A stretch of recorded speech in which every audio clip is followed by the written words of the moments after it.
Hi guys, this is an AI and now on with the story. Chapter 31 Hint of War.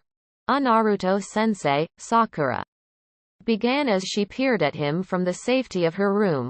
What's he doing here? She said, nodding towards the red-headed boy who was sitting on the couch. Naruto looked back at Gaara for a moment before glancing back at Sakura before whispering. He needed a place to stay, he said before closely leaning in. If you look close enough, he seems to leave a tiny sand trail wherever he goes, but isn't he like? Sakura trailed off as she took her finger and spun it around in a circle next to her head. Naruto narrowed his eyes disapprovingly at her. I thought you were better than that, Sakura. Gaara is the same as I am, he just didn't have the type of bonds that I had. He was a social outcast. Like I was. Sakura rose an eyebrow. What do you mean, sensei? The whole village seems to love you. Naruto glanced back at Gaara before pushing Sakura into her room and shutting the door behind him. Sakura, he began with a sigh. When I was around your age, 3 years younger, in fact, the village was frightened of me, of my power. When I was a genin, I brutally murdered 3 other participants in the contest. I later found out that Iwa had put them there in order to win the competition and gain more clients. They were about to kill my teammates and I tore them to shreds. One of them literally. I became a Junin immediately after that, and the village couldn't look at me the same.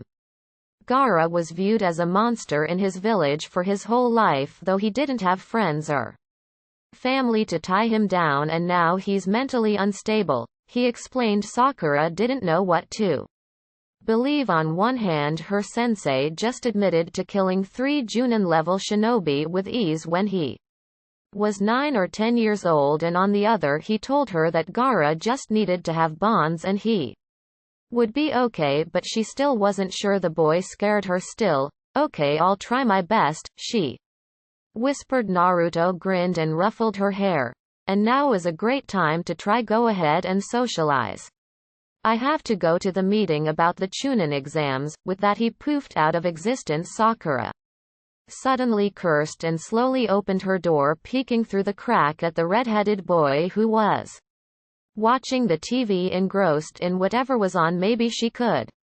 You're staring in, creepy, his graveled voice said as he suddenly looked down the hallway and saw Sakura, whose eyes widened as she immediately closed the door behind her, her heart racing. He caught her. Shit. Taking a breath, she opened her door back up and confidently walked over to the couch and saw he was watching Star Wars. She rose her eyebrow at the weird selection of the 3rd episode, the darkest of the 6 episodes the saga contained, but just watched. You may sit down if you wish, Gaara whispered.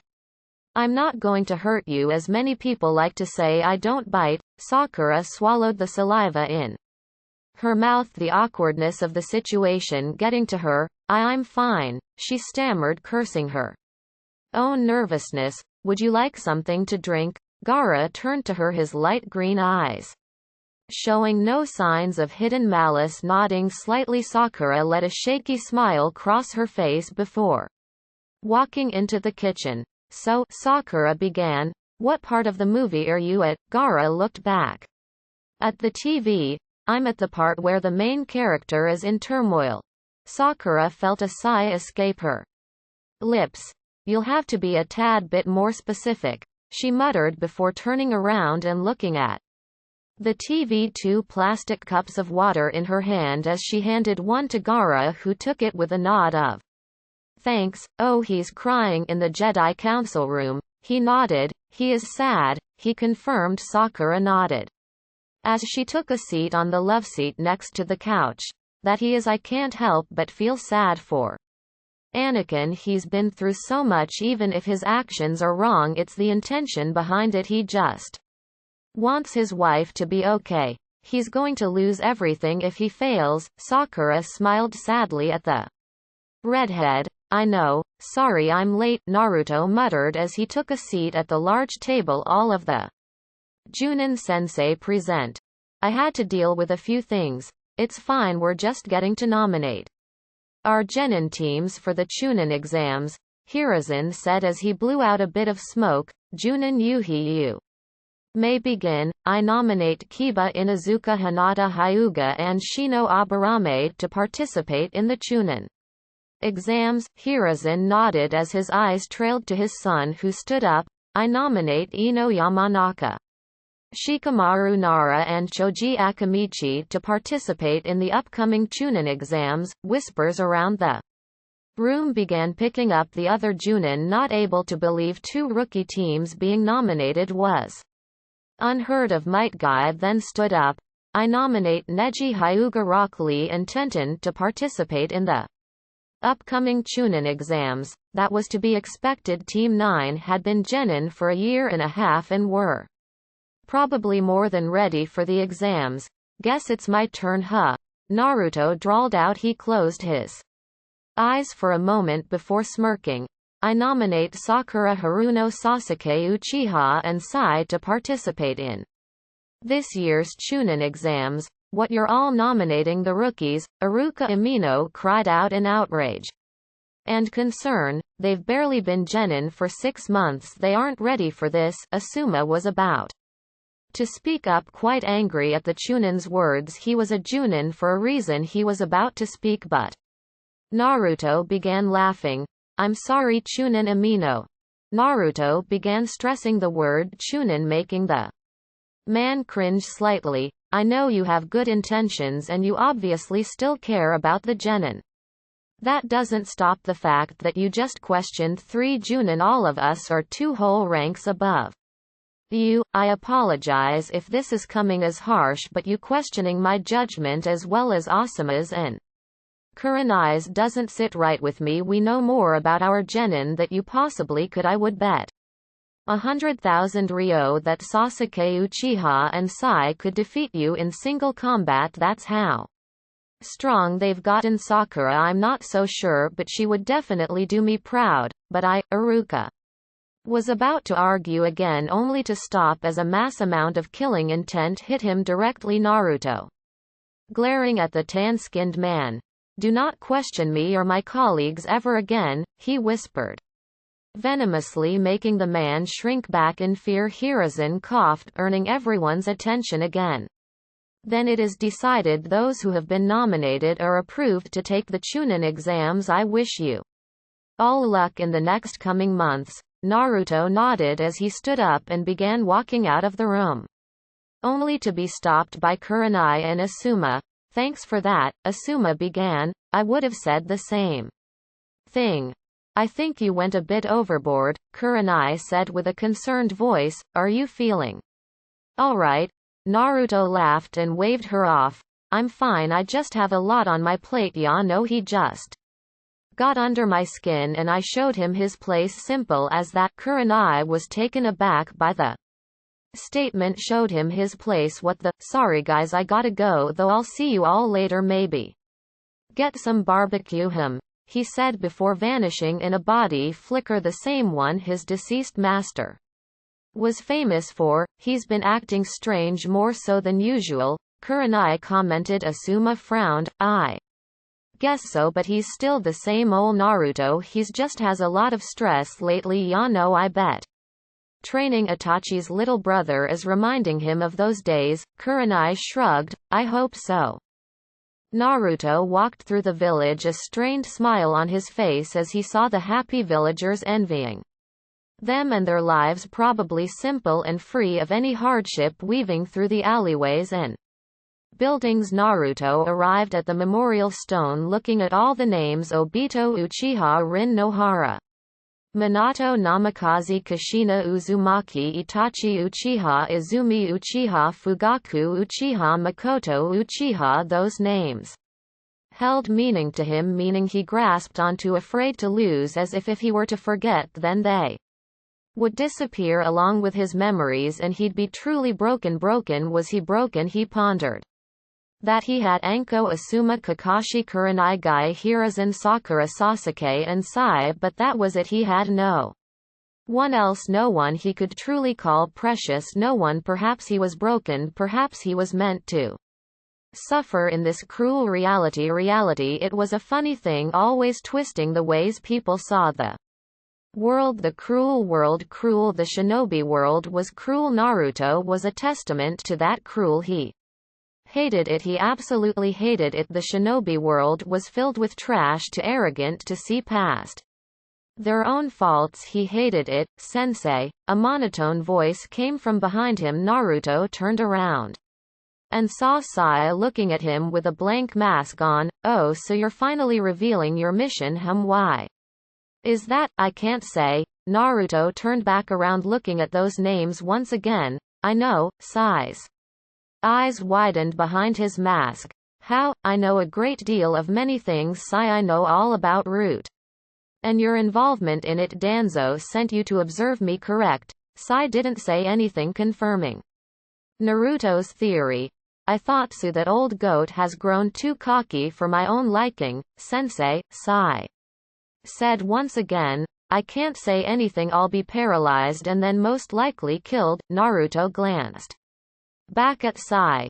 Then why are you here? Why take the risk of approaching me and revealing yourself? Sai grit his teeth in frustration, trying to form the words. I have grown, as you may call them, bonds with Sasuke and Sakura, as well as you, Sensei. Naruto felt a small smile cross his face. That's good, he said, turning to face Sai. I'm proud of you. You broke through his brainwashing all on your own. I guess Danzo suspected you were changing since he sent those four to spy on you. Sai took off his mask, drawing his tanto, but instantly went rigged and fell onto the ground. Naruto quickly checked the boy in front of him and let out a relieved sigh. He's alive, he thought before his eyes looked up, glaring daggers at the four-root ninja. Where is Danzo? Preparing, was his answer before they pulled out their own tantos, brandishing them before pointing at Naruto. You've grown too rogue, Naruto Namikaze. You are now a danger to the village. You must be exterminated. Naruto rose an eyebrow. Certainly there are more than you, he said, not even defending himself. If you know how strong I am, if you know just how unchecked I am in power, then you would have brought more men. Sai is a traitor, one of them said. He came here to warn you and will be dealt with after you are. Naruto glanced down at the unconscious boy and felt a smile grace his lips, happy that he was precious to Sai, glad that the boy had broken free, ripped apart his chains from Danzo and searched for him in order to warn him. It warmed his heart. Then his heart suddenly turned into a flame, rage breaking out. They were going to kill Sai, threatening me, and all is fine. Naruto spoke as he unclipped his black tunic, letting it fall to the ground as he unsealed his sword from his wrist. But the moment you threaten one of my precious students was the moment you lost all hope. I can feel you. All reveal yourselves immediately or be brought out, Naruto said, glaring as if on cue. Dozens of more root Anbu showed up, equaling to 40 shinobi in all. We are all Junin level. If you sacrifice your blood willingly as well as your eyes, you will be dealt a painless death, the toneless voice said once again. Naruto sighed. I won't dishonor this memorial by slaying you all here, Naruto said. But my friend has no such inhibitions. The root were confused for a second before a wave of sand engulfed them. Sand tsunami, Gaara's voice cried out before he held his fist up, a small bead of a sweat forming at his brow. Now let the soil be tainted with your blood. He slowly closed his hand into a fist. Sand coffin. Blood immediately sprayed onto the ground around them as Gaara let his sand collapse on the ground, breathing slightly heavily. I've never truly killed so many at once. It took a lot out of me, he admitted. Naruto, who was drenched in blood, patted him on the back. You did good, thanks for the assist. I didn't want to kill them myself. Gaara nodded. It's the least I can do. Naruto grinned before picking up Sai, hauling him up on his shoulder. Welp, let's go home. I gotta make sure Sai doesn't die and I have to wash up. Gaara nodded. That would be best. Chapter 32. Underneath, Naruto ignored the fury burning in his chest, threatening to spill over as he looked at his students who were in terrible shape, having just completed the second exams of the Chunin exams. The proctor was his girlfriend, who was said to be in bad shape. He should have been there to help them. He failed. Orochimaru had hurt his limited group of precious people, having beat Sai up, having his goons rough Sakura up pretty badly, almost leaving Anko to die to the beast, and then the worst of all, branding Sasuke with a curse mark that alone made him want to tear the village over and search for the snake Sannin. How dare he hurt his precious ones. He would pay. Naruto promised that to himself as he guided Sasuke over to a different room, wanting to seal that wretched thing as soon as possible. Those who hurt his precious people would receive no mercy. They would perish. Looking at Sasuke with his Sharingan activated, Naruto held a brush in his right hand as his left hand stabilized the boy from shaking, the pain coursing through Sasuke's shoulder where Orochimaru had bitten him. Garo! Sasuke groaned as the cold ink graced his skin. Naruto's hand perfectly sweeping around the curse mark. If you groan about the cold, then you're not going to like the second part. Sasuke replied. Naruto set down the brush, his hand glowing a dark blue. Remember, Sasuke, this will only be as strong as you will it to be. This seal is reliant on your unwillingness to use the seal. Anko-chan uses this seal, and her hatred for Orochimaru makes the seal nothing but a tattoo. Unless that bastard is near, then he can make it burn. I understand, Sasuke whispered, sweat dripping down his face as he grit his teeth, grinding them together as his shoulder flared with the burning sensation. Naruto placed his chakra glowing hand on Sasuke's shoulder. Don't be too angry with me, Sasuke, but this. Naruto flared his chakra, activating the seal as a shrill scream of agony erupted from Sasuke, who had not been ready to anticipate this pain. Will hurt like a bitch for about a minute. Holding Sasuke in place, Naruto flinched at the pained screams of his precious student.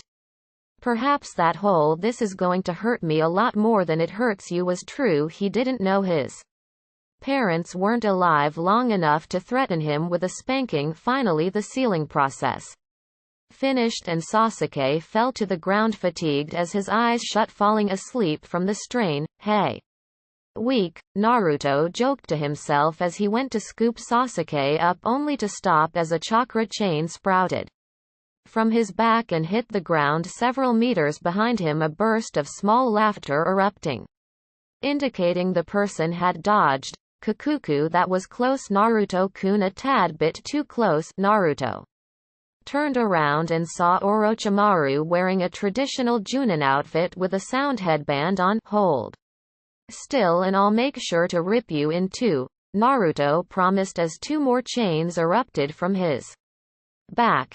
You'll pay for what you did to my family, he growled. Orochimaru clapped his hands in mock happiness. Oh goody, perhaps I'll bake your ragtag family a cake, or maybe I'll give everyone a matching tattoo. You have two other genin, don't ya?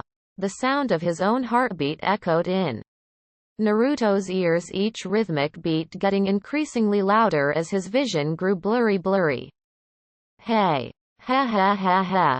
Naruto began laughing as he took a step forward, a fourth chain sprouting from his back, his chains looming over his shoulders like snakes poised to strike at any given second. You insolent snake, have you forgotten what happened when you took my Anko-chan from me? Now you threaten to take my genin, my children, my precious team, my kids. Ha ha ha ha ha ha ha. Naruto laughed as blood began pouring down his eyes as a gray chakra slowly enveloped him. You dare try and take them away from me? Are you serious? I haven't even shown you a true glimpse of my power. Orochimaru took a step back as Naruto flashed a golden yellow, his Sharingan morphing into its Mangekyo state. Perhaps you've gone insane with your power, Orochimaru suggested, but I see that the key to Defeating you is your bonds. How ironic. Even with all the power in the world, Orochimaru sank into the ground. He would spite the boy. He would spite everything that orphaned wannabe Uchiha stood for. And to do that, you're still weak, he whispered to himself. Orochimaru rose from the ground in Team's room, witnessing the ones named Sakura and Sai sleeping all scratched up from his genin team. His sword came out of his throat as he lunged, ready to strike Sakura in the head before he felt he couldn't move. What was this? Why couldn't he move just 2 more inches and he would have killed that pink-haired genin? Why couldn't he move? Almost instantly Orochimaru flew through several different walls and rooms before he found himself grasped by the throat by a very angry Naruto who hadn't moved from the original room he had sealed Sasuke in, though the Uchiha was nowhere in sight.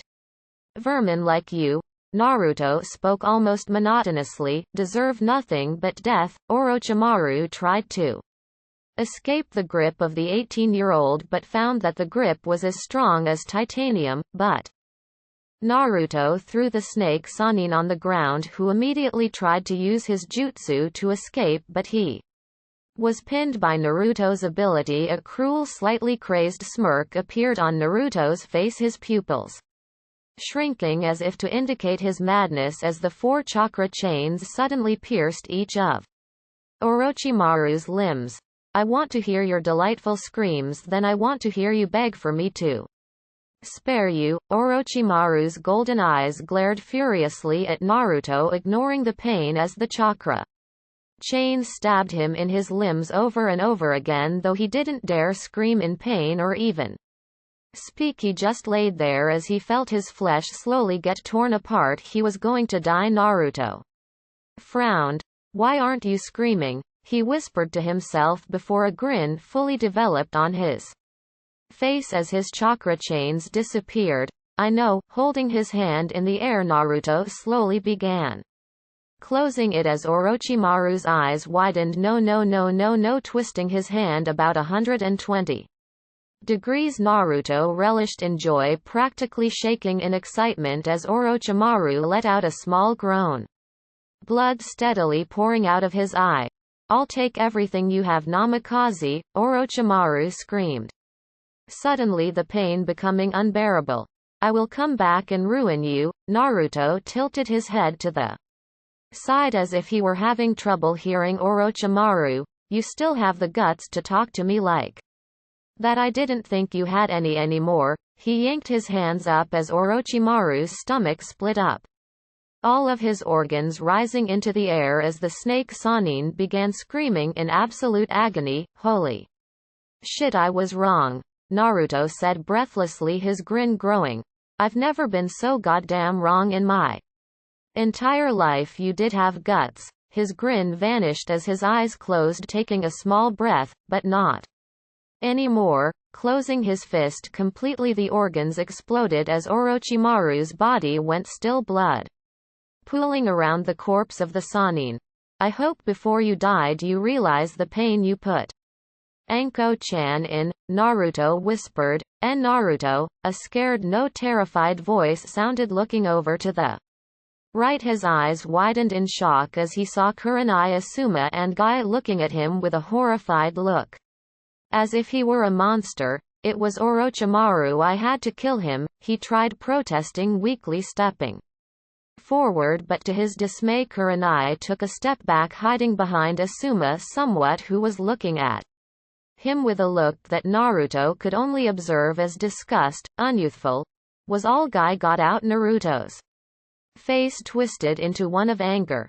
Stop looking at me like that. He hurt too many people. He deserved worse than what I gave him. That may be true, Asuma replied carefully, but you weren't you right there? You enjoyed that far too much. No, Naruto felt his fists tighten. It's not like that. He met their gaze again.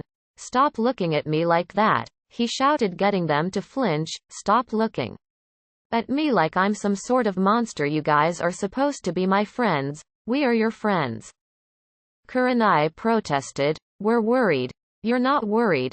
Naruto spoke in a harsh whisper. You're Scared of me? I can feel it oozing off of you like a sickness. You guys have always been scared of me. You're not well, Naruto-san. Guy tried saying easily as he took a step towards the teen, but he just took a step back in turn, raising his hands. Stay away from me, he shouted. Don't come any closer. I may. He bared his teeth at them, glaring while doing so. I might go insane and attack you. All that's what you're thinking, right? That I'ma go crazy and hurt my friends? No, Kurenai protested. Liar, Naruto shouted in turn, but his figure began dropping, fatigue washing over his entire body as he spoke in a broken tone void of energy. You guys are supposed to be friends, he whispered, despair laced in his voice. He quickly vanished in a body flicker, leaving the three Junin alone with an unconscious Sasuke. Guy scooped the Uchiha up and began walking back to the dorms for the teams. I was not scared of Naruto-kun. He would never hurt any of us, he stated confidently, before turning around, meeting Asuma's and Kurenai's gaze with a harsh stare. Though it is quite evident that you two do not hold the same sentiment I do. And with that he left the two. He's right. Kurenai spoke on the verge of tears as she put her hand over her mouth. We were scared of him. We've known him for so long and we don't trust our own friend. Asuma frowned as he consoled Kurenai, bringing her into a hug. It's all right, he whispered. We need to apologize as soon as possible. Though, Naruto appeared in a small clearing as he fell to his knees, his hands digging in the dirt. Why hadn't they trusted him? He was just protecting his family. It was justified. Orochimaru was a tiny speck of trash in this world. He deserved to die. They were scared of him. God damn it all, he screamed in fury as his chakra burst the dirt around him, exploding as he laid on the ground, his forearm over his eyes as tears slowly crawled down his cheeks. I don't want to be seen as a monster. Is it wrong to just be loved unconditionally? Chapter 33, Burning Love. So they just looked at you like. Anko began, letting the sentence hang in the air, like they used to. Naruto confirmed as he looked at the TV in front of them, watching a few episodes of his favorite show as he leaned on the arm of the chair, like everyone did after the exams back then. Anko frowned. She had thought she knew Kurenai and Asuma better than that. They were scared like I was out of control. Naruto said bitterly, as if I were to turn my blade in their direction next. They don't get it. No one does. Anko felt her eyes roll as she grabbed the blonde's arm and tugged him towards her. I get it, she whispered in his ear as she placed his head on her lap, her small and almost delicate hands roaming through his golden locks. Trust me. They think I'm a monster, he whispered, his voice choking up slightly, and Anko's heart broke at the sound he gave off, like a small whimpering puppy who had just been kicked. You're not a monster, Anko said softly. You kill monsters you protect those you love. There is nothing wrong with that at all, and don't let anyone tell you otherwise. Naruto felt a small smile creep onto his face, the TV light dancing off his face as he just laid in the lap of the woman he loved. This was nice. I love you, Anko-chan, he said as he dug deeper into her lap. Anko chuckled. I love you too, Naruto-kun. This time Skip is brought to you by McDonald's. Our ice cream machine is broke, so don't fucking ask. Naruto looked at his team in front of him, a proud grin on his face while they all stood in place, somewhat bashful. I'm so proud of all of you. You all passed the preliminaries. Oh yes, I forgot about that. Well, this is Naruto-centric, so fucking deal with it. Now to explain, in the preliminaries Sasuke had to fight some no-name genin who could absorb chakra with his hands, a somewhat rare ability, but he had been able to overcome by literally kicking the genin's ass, having planted his foot in the teen's rear and smashing him into a wall. A sight Naruto couldn't help but snicker at when he rewatched the footage. Then Sai had to face Kiba Inuzuka, who made the mistake of underestimating the former root ninja. Sai had utilized his ink jutsu perfectly and subdued Kiba without knocking the Inuzuka out nor killing him, showing his expertise in catching an enemy alive. Finally, Sakura had to fight her best friend Ino, who had tried to use her mind jutsu on the pink-haired genin but was easily beaten when it came to a battle of the mind, and she was kicked out. Sakura then used her training to easily defeat Ino with a swift punch to the head, knocking out the Yamanaka. Now normally I would have you all start training harshly as a team, but lucky you, I know damn well what the third exam is, and it's basically a large 1v1 tournament, meaning you all have to train on your own, Naruto said as Sakura cocked her head to the side. Does that mean you're planning on dumping us onto two other people so you can train Sasuke with the Sharingan? Naruto laughed. Of course not. Well, maybe a tad, he admitted as Sakura glared at him, but it's for a good cause, I promise. He pointed at Sai. How would you like to train with Kakashi Hatake? Sai's eyes widened. Kakashi Hatake, the one who is rumored to know more than 1,000 jutsu? Naruto nodded. Yep, he's like my older brother and you guys are like my kids, so he's your pervy uncle in a technical type of way, so if I ask him to train ya, he will definitely say yes. What if he says no? Naruto smiled, closing his eyes as joy filled his voice. Then we take away his books, that'll motivate his lazy ass. Sai let a drop of sweat comically slide down his face. Okay sensei. Naruto then pointed at his two other pupils. Sakura, he shouted, earning a small jump from the girl while he chuckled, not caring for the heated glare she was giving him. You will be training with Jiraiya of the Sannin. He's a pervert, but he's not a pedophile, so you're good on that. He'll be able to teach you almost anything you want. Just threaten him by saying all 6 tsunade on his ass if he wants to peep on the hot springs rather than train you, okay? Sakura's eyes were bulging out of her head. The Jiraiya of the Sannin, like one of the 3 Sannin? Naruto nodded. Sakura let out a little squeal, making Naruto's grin to grow even bigger. Yep. He then turned to Sasuke, and you will be training with me. I need you to get faster as well as to try and evolve your Sharingan from its baby stage. This time it was Sasuke's turn to glare at his sensei, but Naruto continued, you're facing Gaara. Though maybe not as dangerous as he initially was, he's still going to fight you seriously and right now you have no chance in beating him, hence the training. Naruto then looked at his 3 genin again, and a small content smile formed on his face. This was nice. Welp, he began clapping his hands. Meet us here tomorrow at 10 and we'll begin training. Sai, I need to talk to you alone for just a moment. Sasuke and Sakura waved as they left the training grounds where Sai and Naruto remained. Now, Naruto began getting serious. Where are the Root Anbu headquarters? Sai shook his head. I'm unable to tell. Naruto frowned. Sai pointed to his tongue where a small seal was visible. Hold your tongue out, Naruto ordered. Sai complied as a small blue chakra enveloped the tip of Naruto's finger, glowing as he placed it on Sai's tongue, the seal slowly dissolving. There now, can you tell me? Yes.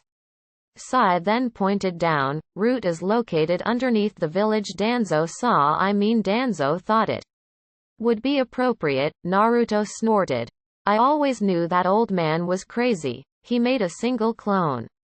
Use him as protection. Go to Hokage-sama and inform him of what I'm about to do. Sai looked at the clone, an eyebrow raised. What do you intend on doing, sensei? Naruto's Sharingan activated. I'm going to enforce Hokage-sama's orders. Disband Root. Naruto began as he pulsed his chakra, using it like a sonar as he felt the ground beneath his shift, utilizing the earth as he slapped the ground with his hands, opening the ground and well enough, showing a small room about 20 feet below the ground. Go now, Naruto ordered, and Sai nodded as he and clone ran to inform the Hokage. Naruto then jumped into the hole he had created and LNADED in what seemed to be the mess hall of the Root base. Having several members of Root just eating food at tables around him. Greetings, children of devastated parents. You've been kidnapped and conditioned to believe what you are doing is right news. Flash, it's not, Naruto drawled out. Now I'm going to be honest, you're all children or were children. So I'm not going to kill any of you. That being said, I cannot promise against the breaking of bones. And if you all know who I am. Naruto's eyes shifted into their Mangekyo state as his body suddenly turned into a bright golden color, his body glowing as a large black slit went down vertically in his eyes. Then you know I am not to be trifled with.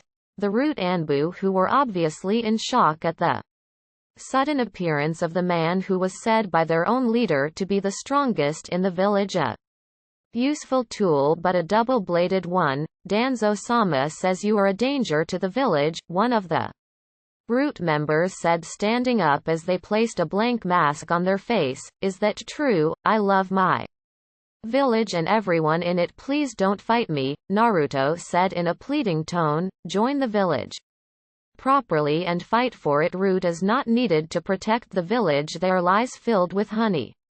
That Danzo spout at you from a young age. Silence rang throughout the entirety of the mess hall. Someone waiting for the other to make a move. Naruto met everyone's gaze and began walking, noticing as all of them tensed up.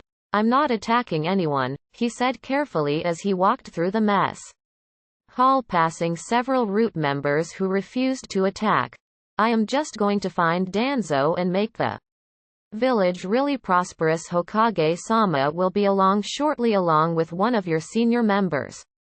Sai, feel free to greet them with the same hospitality you greeted me. Naruto walked down the hallway, traveling the gray concrete walls as he sensed himself getting closer to Danzo's position. He walked up to a steel door and realized Danzo was just behind it, forming a Rasengan in hand. He calmly broke the door open and saw Danzo sitting in a chair with two Root agents next to him, obviously his right-hand man and his left-hand man. Greetings, Danzo. Naruto spoke, his golden cloak coming to a halt as he stopped walking. You've wronged me and now I'm here to end it. You are too arrogant.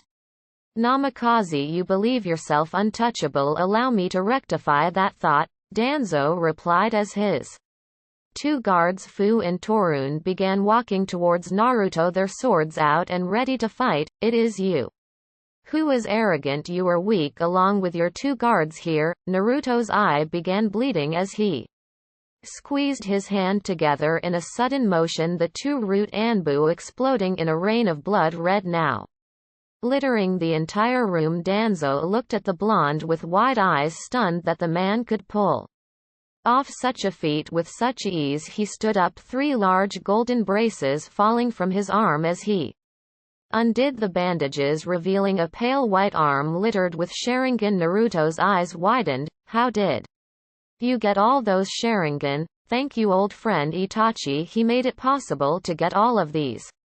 Eyes. Danzo then began unwrapping the bandages over his head, revealing another Sharingan in his right eye. Naruto felt the chakra from each Sharingan. Some belonged to the same person, others were just random people that he didn't know, but the one in Danzo's eye socket felt familiar. Who? Naruto began, but he dodged a wind bullet sent by Danzo, the wall behind him being cut in two. You are too dangerous to be left alive, Namikaze. You are unchecked, but now I will end your existence and stop your suffering. Naruto dodged another wind jutsu, his eyes still narrowed down at the eye Danzo had in his skull.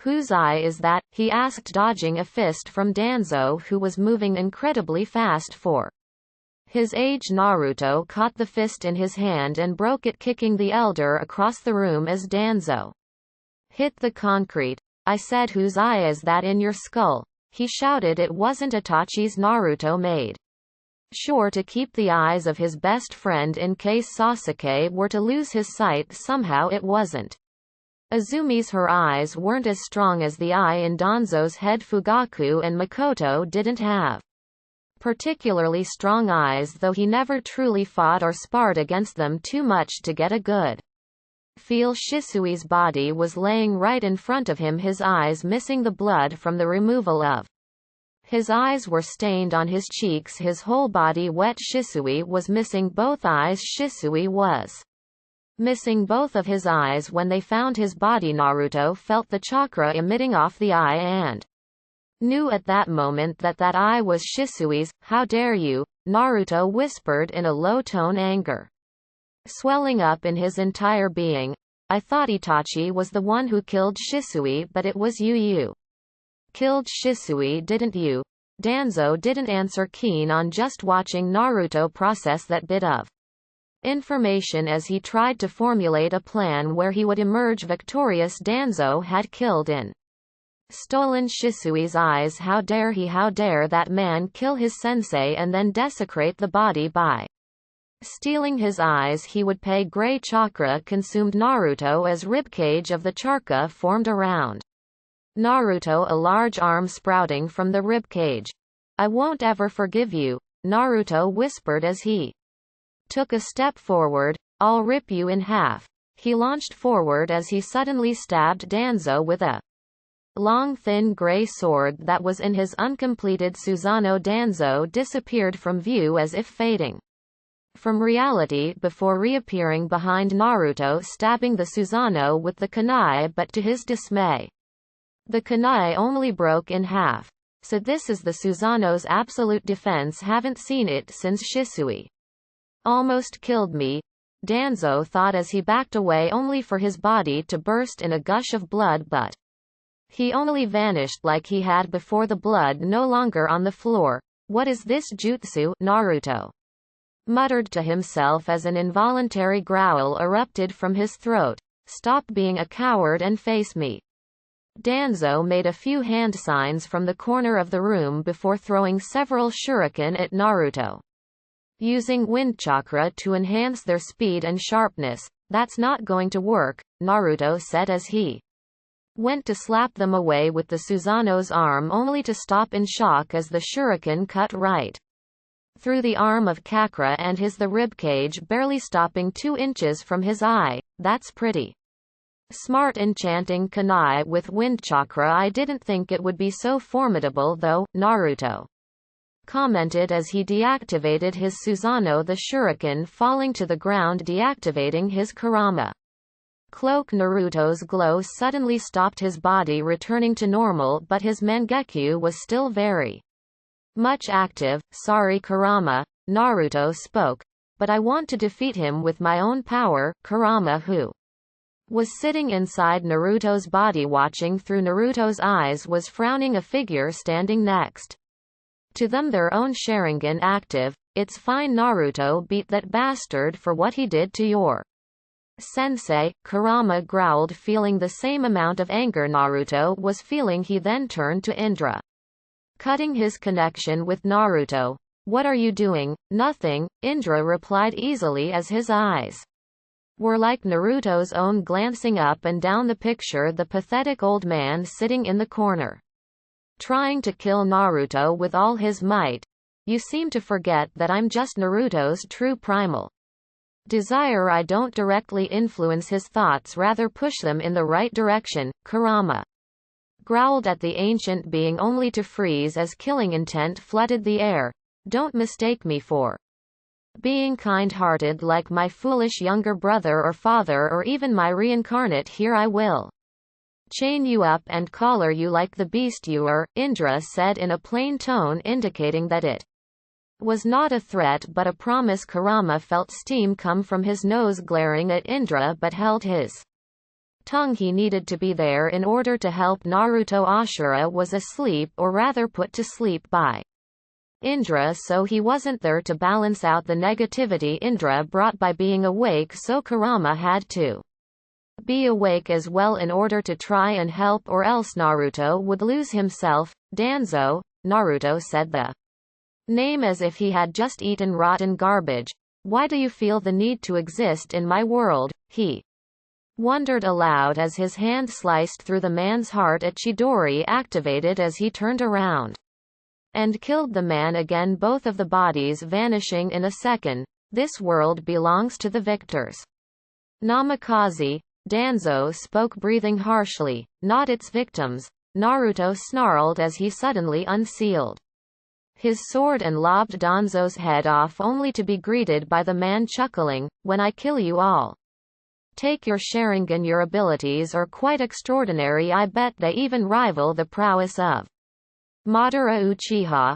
Your compliments mean nothing to me. They're just empty words coming from a man who is destined to die," Naruto replied as his sword pierced Danzo's heart. Electricity suddenly spreading throughout the elder's body, electrifying his inner organs and making them explode, but then he dissolved into nothingness once again. It went on like that for 4 more times. Each time Naruto would slay the man, he would reappear, but each time he did, Danzo got a little bit more worried, his tactical mind running like a steam engine, going as fast as it could, trying to buy as much time as possible, but there was nothing. Danzo's arm was now ridded of Sharingan. The eyes had all closed, leaving only Shisui's eye left in the man's skull. "You're out of options now, Danzo," Naruto hissed as he inched ever closer to the man, who was now pressed up against the wall, his teeth clenched as he tried figuring out what he could do. He could try using the Koto Amatsukami on the man, but he had the Mangekyo and was unsure if it would affect a Mangekyo user. On the other hand, he could use the Izanagi one last time and escape from the village.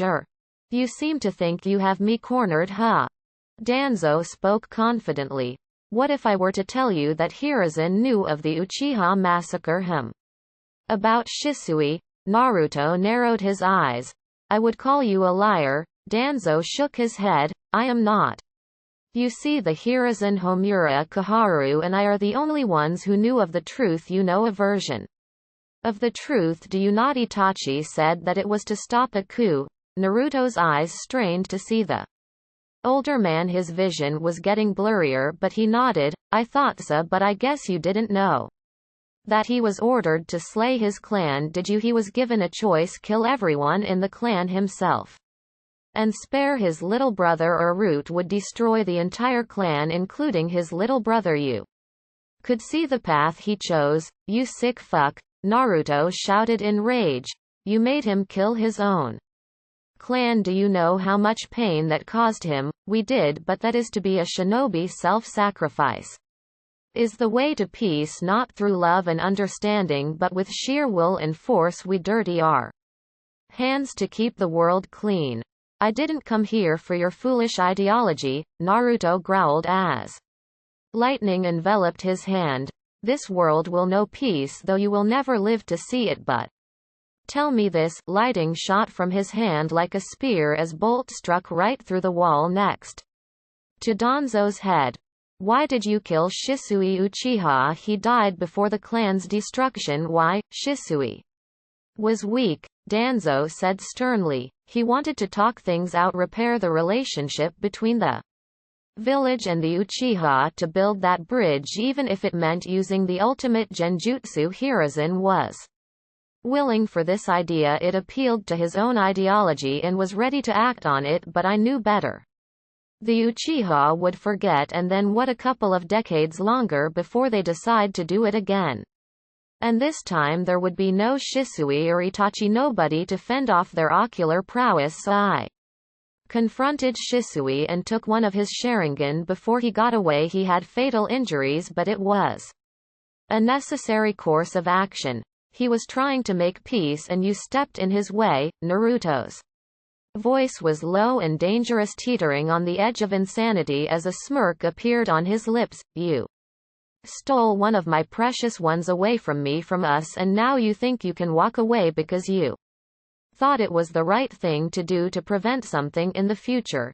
You took Shisui, who was like an older brother to me. You took him, Naruto repeated as his hand covered his face, hiding a large grin as his eyes turned bloodshot.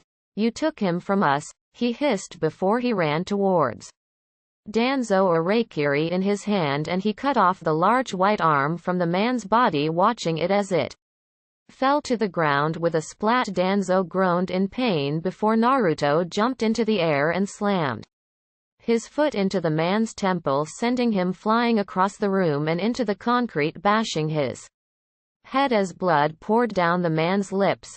"I'll be taking my sensei's eyes back now," a monotonous voice whispered in Danzo's ear as a flare of incredible pain erupted to existence, his now empty eye socket bleeding as Naruto held Shisui's eye before sealing it away, taking out his sword. Naruto held the blade above Danzo's forehead. "Any last words?" he said, a smirk on his face. Danzo just glared at Naruto, unable to speak due to the pain he was feeling throughout his body. "Naruto, wait!"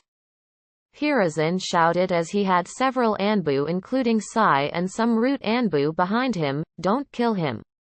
We need him for questioning." "What is there to question?" Naruto shouted angrily, causing Hiruzen to take a step back. He killed Shisui and prevented peace that could have formed between the Uchiha and the village. He defied orders, defied you, and basically forced Itachi into killing his clan. He's responsible for the destruction of the Uchiha. Do not act as judge, jury, and executioner, Hiruzen argued. He will pay for his crimes against the Leaf, but he must live. He's too dangerous to be left alive. I know some of the root Anbu are loyal to him instead of the village wherever he goes. He's a threat. Naruto turned to Danzo. "I will end this once and for all. Naruto, this is an order. Do not kill him," Hiruzen shouted desperately. Danzo smirked. "Held back by your foolish beliefs. Hiruzen, this is what caused Orochimaru to get away." Danzo looked at Naruto. "I win, boy, follow orders." Sasuke, Sai, Sakura, Kakashi, Anko, Asuma, Kurenai, Guy, and Hiruzen were all his precious people. If Danzo were to get away, he would attack them. In order to get to him, he needn't let this happen, not when he can prevent it. Sacrifice yourself for peace. Naruto spoke, causing Danzo's eyes to widen. "I think it's time for you to practice what you preach." Naruto then plunged the sword into Danzo's forehead, killing the man as he fell to the floor dead.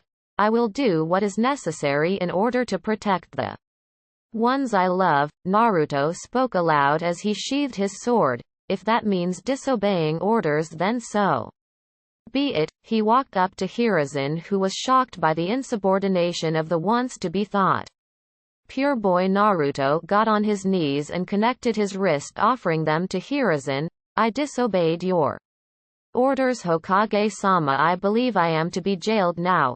Hiruzen saw the body of his old friend laying lifelessly on the floor. "Rise, Naruto," he said in an exhausted tone. "You will be punished for disobeying orders, but it is to be revealed at a later date. Go home, rest. I'll take care of the rest." Here, Naruto's blue eyes widened as he shakily stood up, suddenly feeling drained. "Yes, sir," was all he got before moving past the Hokage like a ghost as the Anbu parted, making a way for him to get out. Placing a hand on Sai's head, Naruto ruffled Sai's hair. "You did good, Sai, you did good," and with that he vanished in one of his sensei's favorite jutsu. Chapter 34 Demon. "And she's fine, you didn't peek on her, did you?" Naruto said with a bit of an edge in his voice, his arms crossed as he sat in the stands next to Jiraiya. Of the three Sannin, Jiraiya laughed at the blonde. "I'm a perv, not a pedo. Geez, give me some more credit, will ya? She's pretty strong for a girl her age. I bet she'll rival Tsunade when she peaks or even surpasses." Naruto nodded. "What did you teach her exactly, Toads?" Jiraiya nodded. "That's good. A summoning will do her good." Jiraiya shrugged. "Depends if she builds her chakra reserves up or not. Using almost all of her reserves, she summoned Gamabunta's son, Gamakichi. He didn't like her at first but warmed up to the girl after she offered him a rice ball."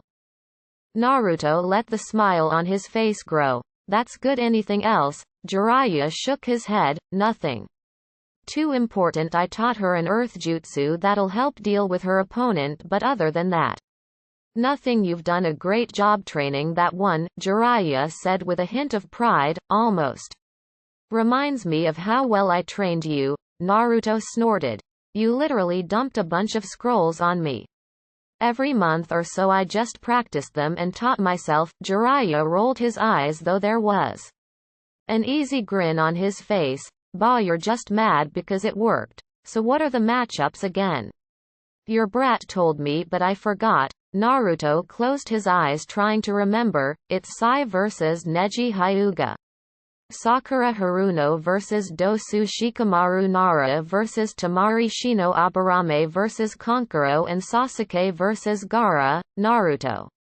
Finished. All my kids are going to win. Jiraiya rose an eyebrow. What about the Uchiha? He's going against the Sans Jinchuriki. Last I heard he was a bit crazy in the head. Naruto shook his head. Perhaps once, but that is of the past. He's changed, or rather I helped him. I don't think he'll be a problem. Jiraiya suddenly got serious, his voice dropping to a low whisper that only Naruto could hear. Will he participate in the invasion? Naruto frowned. No, he said, at least trying to convince himself. You don't sound too confident, Jiraiya noted. Are you willing to take such a risk? I know you hold some kinship that I don't understand, but I know my duties as a shinobi of the hidden leaf, if that's what you're trying to remind me of, Naruto said, interrupting the Sannin. But I refuse to kill him. We Jinchuriki are a rare breed. There's only 9 of us, and he's the first one you met. Naruto nodded, knowingly at least. The conversation ended there as the fights began.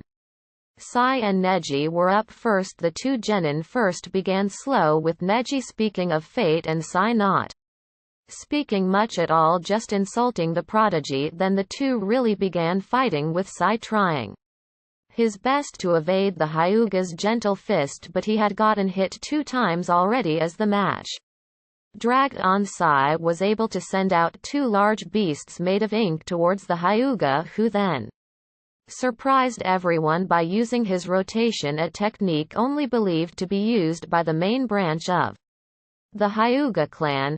I found your weak spot, Sai stated calmly despite taking deep breaths. The Byakugan does not have 360-degree vision, does it? No, I think you have a small spot right behind you it doesn't see. Naruto smirked in the stands.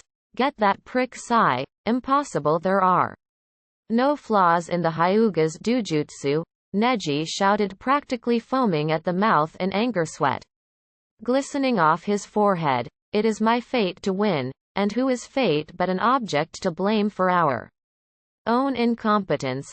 Sai responded quickly, making a single-handed ram sign as the ink from the dispatched beast rose from the ground and struck the blind spot of Neji, causing the boy's eyes to widen before they rolled back into his skull. Unconscious. Winner Sai, Genma announced to the crowd as they cheered loudly for the pale boy. Hell yeah, Sai, Kakashi uncharacteristically shouted from the stands. Sai had a small blush of red come across his face from the praise he was receiving, never really having received so much at once. A small real smile on his face. He was happy. Now can I have Dosu and Sakura Haruno to come to the arena? Both Sakura and Dosu arrived, eyeing each other up and down, a confident look in Sakura's eyes while Dosu held a slightly scared look in his own. Begin, Genma shouted before jumping away so they could fight. So, Sakura began, I heard your sensei bit the dust a month ago. Must be rough. Dosu took a step back in shock. How had she known? Then again, my sensei was the one who killed him, so of course it makes sense. He's the strongest shinobi in the world after all. Naruto felt all of the shinobi's eyes look at him and felt his face flush in embarrassment, smiling awkwardly. I mean, killing an S-rank ninja is impressive, right? Dosu got over his fear and glared at the girl. Are you here to talk and play ninja, or are we going to fight? Sakura smirked. if you think you can take me on, come on, I'm not gluing your feet to the ground over there, Dosu growled before running towards the pinkette, kicking up dust as he approached her. Rapidly he raised his arm, sending sound waves intending on disorienting her, only to stop running in confusion as she quickly crumbled into dirt. Thanks, you old pervert, Sakura shouted as she sprang from the ground right underneath the sound ninja, uppercutting him right in the chin, sending him flying backward as she landed gracefully on her feet, shaking her hand slightly as if to dull the pain. I think I heard your jaw break, she said a little apologetically. Then again, you did try to kill me in the second exam, so I think my guilt is gone. Genma watched Dosu's body for 15 more seconds before appearing on the arena floor once again. Winner Sakura Haruno. Another wave of cheers erupted from the crowd at the simple yet effective way of how Sakura dispatched her opponent. In the stands, Jiraiya was on his feet cheering wildly along with Naruto. I told you I was good. Jiraiya bragged. Naruto laughed along with his godfather. That you did? Okay, deadass, this is getting boring to write, so let's skip to the good parts. Huh, I mean, detail like this is so fucking boring. Especially after you write so many fanfics like I do. It's basically the same. Tamari loses to Shikamaru. Kankuro gives up, yada yada yada. Right now Genma just said start fight between Sasuke and Gaara, so yeah. Gaara looked at Sasuke. Will you not give up? Sasuke shook his head. I can't. I trained too hard with Naruto sensei to give up. Gaara looked at Naruto impassively. You wish to prove yourself to him, to be acknowledged by him, correct? Sasuke only nodded. I too feel the same. Though he may not be my sensei, he is one of two people to show me genuine kindness and concern for my safety and well-being. I wish to prove to him by winning these exams that his efforts were not in vain. Jiraiya gave Naruto a look of shock while Naruto was grinning ear to ear, happy to hear those words come from both boys' mouths. What did you do to help him, if you don't mind me asking? Not at all, Naruto replied before continuing. All I did was treat him like I would want to be treated. The golden rule, as they say. I also beat the shit out of the one-tails so he would leave the poor boy alone. Not surprising, on pure strength alone it said that the one-tails Shukaku is the weakest of the tailed beast. Naruto nodded. I can attest to that fact. Kurama put up a much better fight than that raccoon, whatever he is, did, because I'm not trying to make you go crazy, Kurama said from inside Naruto's head, making the blonde chuckle. True, Naruto replied mentally, but I still won fair and square. He felt the eye roll the fox demon was giving him, only making him laugh harder. Then let us begin, Sasuke shouted as his Sharingan activated, two tomos in each eye appearing as they spun viciously. I will win. He then charged the Jinchuriki. Gaara felt his lips tilt upwards, happy that he wasn't given the same look of fear his own siblings gave him from the Uchiha, but respect as a fellow shinobi. Yes, this was what being happy felt like. He could get used to it. Using his sand, Gaara tried to sweep Sasuke away, only for the Uchiha to use his newfound speed. Something Naruto made sure he drilled into him over the month of training by making sure he wore several weights to dodge the sand tendrils, making his way to get closer to the red-haired genin. Sasuke quickly flipped over a tendril of sand, only to suddenly get slammed by another wave of sand, hitting him backward as he landed on all fours, sliding on the dirt. Your speed is annoying, Gaara commented. Sasuke smirked. Your sand is annoying as well. He then threw several kunai laced with paper bombs at Gaara, who caught them with sand and threw them back at Sasuke, making the Uchiha's eyes widen in shock before he threw more kunai to intercept them halfway, causing them to bounce off one another as the bombs exploded, causing a smokescreen to envelop the battlefield. Gaara waited patiently for Sasuke to make his next move, listening for sounds of movement closing his teal-green eyes. He listened intently before he heard a sound to his right. Quickly reacting, Gaara grabbed a hold of the noise with his sand and brought it towards him, only for his eyes to widen slightly as he realized his sand had grabbed a hold of a pouch filled with lit paper bombs. Gaara tried throwing the paper bombs away, but it was too late as the blast shook the entire arena, sending Gaara flying backward as he hit the wall of the stadium, causing a small crack to appearing from the smoke. Sharingan shining brightly, Sasuke emerged as he put the kunai against the neck of Gaara. Do you surrender? Gaara, whose vision was currently swimming and dizzy, looked at Sasuke with confusion. No. He got out before a sneaky sand bullet hit Sasuke square in the temple, immediately knocking out the Uchiha as he skid in the dirt. Darkness, Gaara whispered as his eyes suddenly fell from the wall he was previously stuck in, only to be caught by Naruto, whose bright blue eyes were shining, a happy smile on his face. You both did good, I'm proud, Naruto whispered as he scooped Sasuke's unconscious body up as well before looking at Genma. I've never seen a tie before. Are they both eliminated? He asked. I believe so. Be glad you're the role model for two very strong genin, Genma replied, easily chewing on his needle. Naruto laughed. Yeah, I try my best. He then carried them off to the medical bay. What is your Junin doing with my Jinchuriki? Rasa the fourth Kazekage said a little angrily. And what have you done to his seal? Naruto merely fixed the seal that caused Gaara's insanity. Hiruzen replied, easily eyeing the Kazekage cautiously. And it appears he's taking him to get treated. Of course. I've decided, the Kazekage stated, standing up almost immediately. Feathers began falling from the skies as birds flew overhead. Several members of the crowd sprang up and appeared by the Kazekage, all bearing kunai. A large purple cube enveloped the age and the supporters of the Kazekage. I will continue on with Orochimaru's plan. It's begun, Naruto commented as he felt the stadium shake from the explosion, having just finished laying Sasuke and Gaara in their own respective cots. I'll be back, guys, he whispered before vanishing in thin air. Reappearing in the stadium where Leaf Shinobi were fighting off Sound and Sand Shinobi alike, Naruto looked at Jiraiya.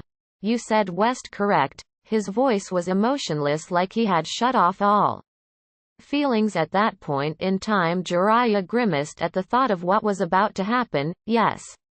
Please be careful, Naruto. Naruto nodded.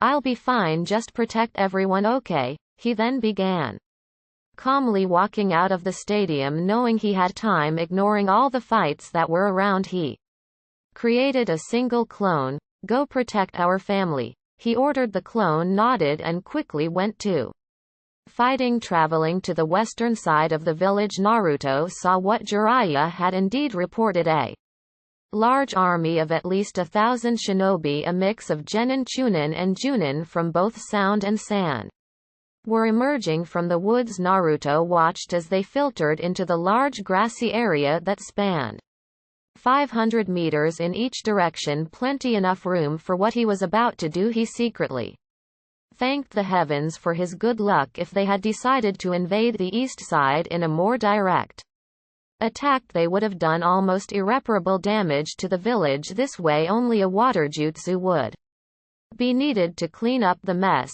I'm giving you all one chance and only one chance, Naruto shouted loud enough for them to hear them.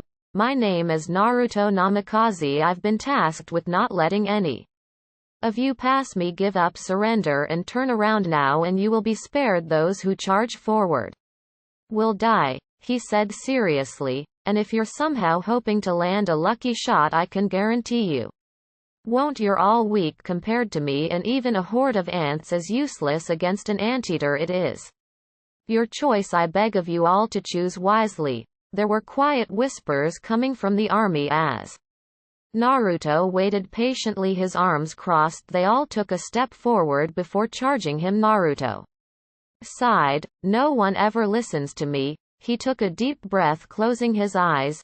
Shisui Itachi Izumi.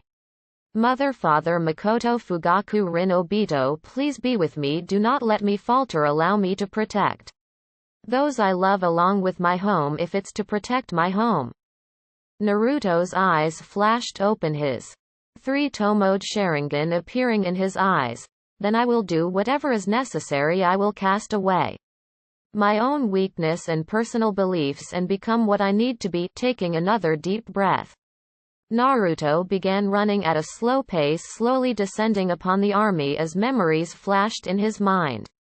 The Chunin exams where he slaughtered those 3 Junin to protect Itachi and Izumi, fear the battle where he killed Itachi, anger the battle where he made Orochimaru flee, as well as killing dozens of his shinobi, hate killing Orochimaru, hate, and that is to become the literal embodiment of hatred.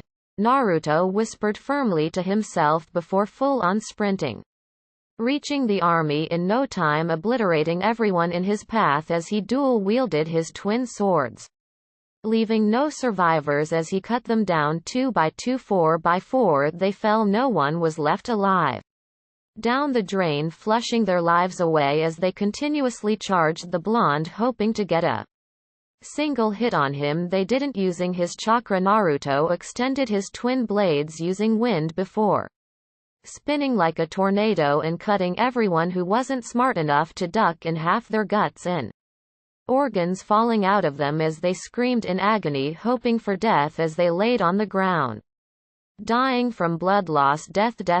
Naruto didn't waver. He kept slicing through those bodies like they were butter, his body flowing naturally and smoothly as he danced across the battlefield, dodging jutsu from every ninja and then killing them with his swords. Suddenly he threw the swords away as he made a single hand sign as he blew out a large ball of fire, incinerating those who were unlucky enough to get caught in the flame. Dodging a fist, he grabbed it and easily snapped the man's entire arm in half before slapping a paper bomb on the man's chest and pushing him into the crowd of shinobi. Perish, Naruto whispered as an explosion enveloped at least 100 men, killing them all.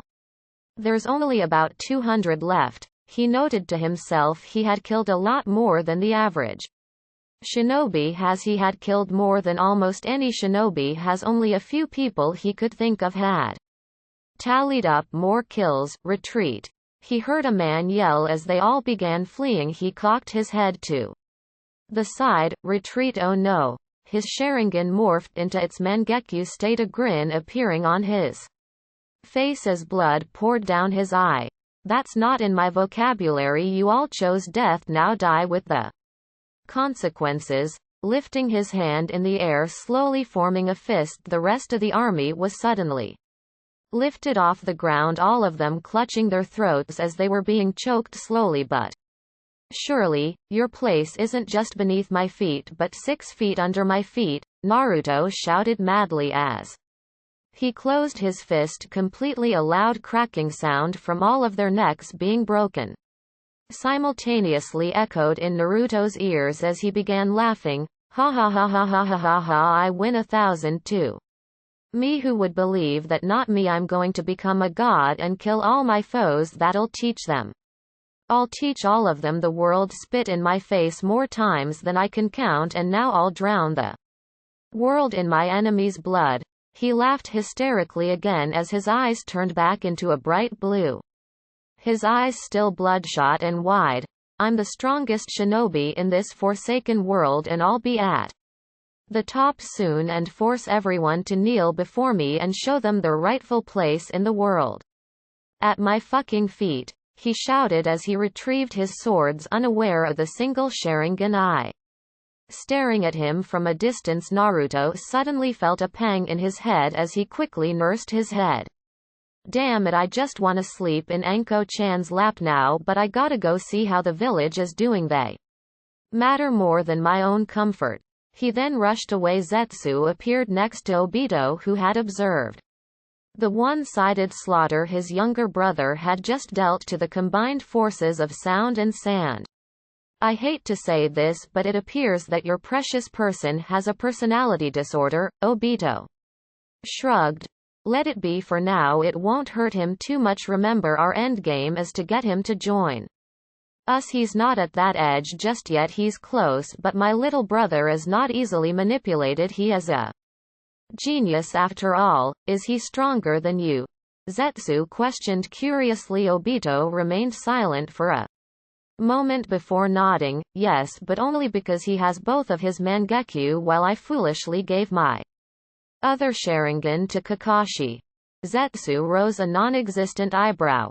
Don't you have extra eyes you could use? Obito shook his head. Sadly, the Sharingan does not work in such a way. If I were to have both Mangekyo in my skull, then I would need the original back. I may have two Sharingan, but I only have one Mangekyo, and to get my other Sharingan to such a state, Naruto would have to die, and I'm not sacrificing all that I've achieved just to kill him. But he will die at one point, right? Obito felt his nerves light up in pain. The thought of Naruto dying crossing in his mind. Yes, he said slowly, though I won't be enacting anything like that for some time now. Besides, Nagato still needs to do a few more things before he kicks the bucket. Zetsu nodded before both vanished from the trees of Konoha. Chapter 35. Funeral. Gray clouds hovered above the Hidden Leaf village, darkening the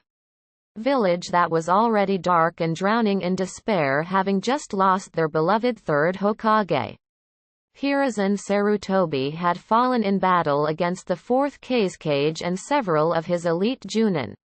Having teamed up on the old man who could only rely on his own battle prowess, he died, taking down all of his enemies with him, including Rasa. That day was a devastating disaster for Konoha, but as well as Sandsuna was severely crippled, having lost several elite Junin as well as around 400 Genin Chunin and Junin. Two-thirds of their military was lost on the day of the invasion. Most of the damage was dealt by none other Naruto Namikaze, who was said to have heroically defeat over 1,000 men in battle, and now was the funeral for Hiruzen Sarutobi as well as several other shinobi who have fallen in battle, with everyone in the village standing in front of the memorial that was carefully put together. Everyone dressed in black. Standing next to Naruto was Konohamaru, trying to fight tears. Naruto noticed and placed a comforting hand on the boy's head. It's okay to cry, it's natural, don't let anyone tell you differently. Tears began flowing silently down Konohamaru's cheeks, hitting the ground as more droplets of water rained down from the sky. Everyone took turns walking to the memorial, paying their respects and leaving a single flower on the casket of the third Hokage. Naruto vaguely remembered that this was the same setting for when his father and mother had died. Soon it was Konohamaru's turn as he walked up the memorial alone, tears blending in with the rain as he looked at the picture of his grandfather. I'm going to miss you, Grandpa, he said with a choked-up voice before hurrying away, not wanting everyone in the village to see him break. Then Naruto went up the memorial and stood there with his hands in his pockets, having already placed his flower. Thank you for everything, old man. I'll never forget you for as long as I live, he finished before walking away from the funeral, heading straight to Memorial Stone, where no doubt Hiruzen's name was now placed. He was too slow. He vanished in a body flicker and appeared right in front of the stone, where his eyes trailed across the stone, reading the names of those he has lost in his head: Rin, Obito, Mom, Dad, the little sister Izumi, Itachi, Fugaku, Makoto, and now Hiruzen. Everyone from my past besides Kakashi is dead. Naruto thought bitterly. Everyone he cared about is dead now. He had new people precious to him, and he would not allow them to die. He refused for them to fall like his past did. He would do anything to save them. Naruto Namikaze and Anbu said, appearing next to him. She wore a cat mask and had purple flowing hair. Naruto knew her as Yugao Azuki, but he would not call her that while she was on duty. Is it time? She nodded. Thank you, kitten. It's cat, she stressed. Naruto smirked, a shadow of a smile on his face. It's funny watching all of you Anbu squirm while trying to act professional. Oh well, have a nice day I suppose, don't work too hard, Naruto said. Before disappearing, Yugo cursed under her breath as she stood up, fully looking at the memorial stone herself. Hayate Gecko, the name read like a curse plaguing her mind. She shook her head. She could wallow in sadness. Off duty? Not right now. Many people were hurting, not just her. Naruto walked into the council chambers where everyone was waiting for him, all of the clan heads as well as the two remaining elders of the village, Koharu and Homura. He took his seat.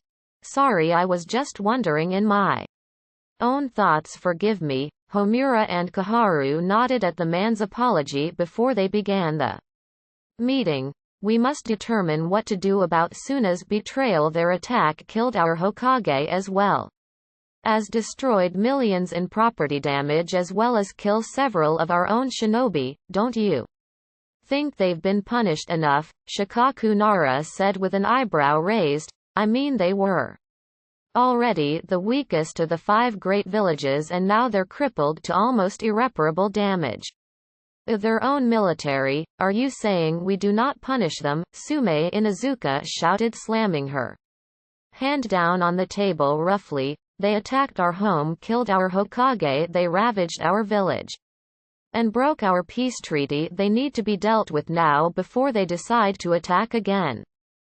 Sorry, Shikaku, Shuza Akamichi said sheepishly, but I agree with Sume, they cannot go unpunished.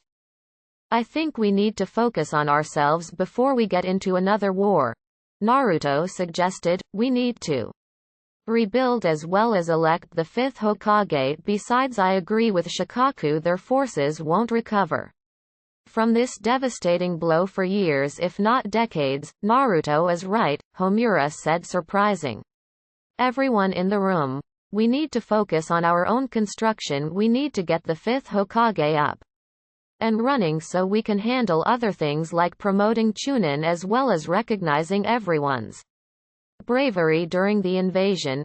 Oh, are we voting on the next Hokage? Inoichi asked. Right now I'm all for it, but I feel like it's a bit too soon. The funeral was just held today after all. You may be right, Shikaku began, but we cannot just wait. Out of respect for Lord Third, we need to move forward. It's what he would have wanted us to do, and the quicker we do this, the quicker everything can return to normal, and then we can discuss what to do with Suna. Does that sound agreeable to everyone? Everyone nodded at the Junin commander's words, respecting his opinion and agreeing with it as well. Okay, then do we have any suggestions? I nominate Jiraiya of the Sannin. Naruto immediately said. Lord Third would be proud to leave his student his legacy. Murmurs of agreement from the council could be heard, but Shikaku shook his head. Sadly, before we came to this meeting I ran into Jiraiya-sama. He already told me he would refuse if he were offered the hat, saying he had more important things to tend to, like his spy network as well as his research. Naruto felt a bead of sweat drop from his forehead at the mention of research. What about Kakashi Hatake? Shuza suggested. He's Lord Fourth's student and has the years of experience under his belt. He's led squads of Anbu on several successful missions with minimal casualties. Shikaku nodded. That sounds favorable actually. Naruto shook his head, then getting everyone's attention. I'm afraid I know he'll decline. Kakashi is lazy and has no motivation to become Hokage. I bet if we were to approach him with the offer of Hokage, he would turn it down in favor of reading Jiraiya's pervy novel. True enough, Shikaku said with a small groan, pinching the skin on his forehead where several lines of stress had formed. Any other suggestions? What about Naruto? Homura asked, gesturing towards the blonde who sat in his seat shocked. He's been in the shinobi world for more than a decade and more than half of that was him as a Junin. He's led very successful missions and all of his genin performed admirably during the exams, proving he has the leadership skills to qualify for the Hokage seat. Homura-san, Naruto said, red as a tomato, embarrassed as all of the council members were, sizing him up, looking at him from head to toe. I'm not sure why not Shikaku-san, surely he has better qualities than I. That may be true, but truth being is that I have no motivation to become Hokage. Besides, Lord Third often boasted about your abilities and calls you the strongest shinobi Konoha has ever had, and seeing what you did during the invasion, it's easy to see why he believed that. I'm not sure. Naruto trailed off, but he couldn't keep the grin from coming across his face. But if everyone agrees, I'll take the hat for now and see if it fits. I'm not so sure, Sume began, getting eyebrow raises from everyone. No offense, Naruto, but you often prioritize a small group of people over the well-being of the village as a whole. If you remember, you did indirectly threaten all of us in order to keep Sasuke Uchiha out of the CRA. Besides, I'm also beginning to question your mental state as well. You're known to react quite violently when put under large amounts of stress. And the title of Hokage comes with very much stress. Are you implying that I'm insane, Naruto? Questioned. Sume shrugged. No, but I'm not ruling it out either. There are many layers to your entire being, Naruto Namikaze, and after all that you've lost, all that you've been through, you've never seen a therapist once. The stress of losing the ones you love can change someone for the worse if not given a proper outlet. I have a solution. Shikaku began, standing up. Why not have Inoichi prove that Naruto is in a mental state of that being the Hokage? If he passes, Naruto becomes the fifth Hokage, and if he doesn't, we move on to the next valid candidate. Are these terms acceptable for everyone? Everyone nodded their head, agreeing with the Nara. Okay, Inoichi, do your mind probe thing. Inoichi moved his chair so he was sitting right in front of the Namikaze, a nervous look on his face. Is the Kyuubi going to try anything? He asked in a worried tone. Naruto shook his head. Kurama is alright now, we're friends, him and I, and you are also my friend Inoichi. A friend of mine will not be harmed running amok in my mind. Inoichi let out a sigh of relief before making the proper hand seals. That's good, well, let's get this over with. And with that he was in. Inoichi appeared in Naruto's mind and was greeted with a sewer walking in inch-deep water. Inoichi began taking notes of the blonde's mind, seeing how he was in a large network of sewers. He then turned and walked down a black tunnel with a flickering light at the end. Get out, a voice that didn't sound like Naruto's at all. You are intruding into my territory, leave. Inoichi rose an eyebrow. Are you the Kyuubi? I am much older than that mass of chakra. I will not repeat myself. Leave before I enter your mind.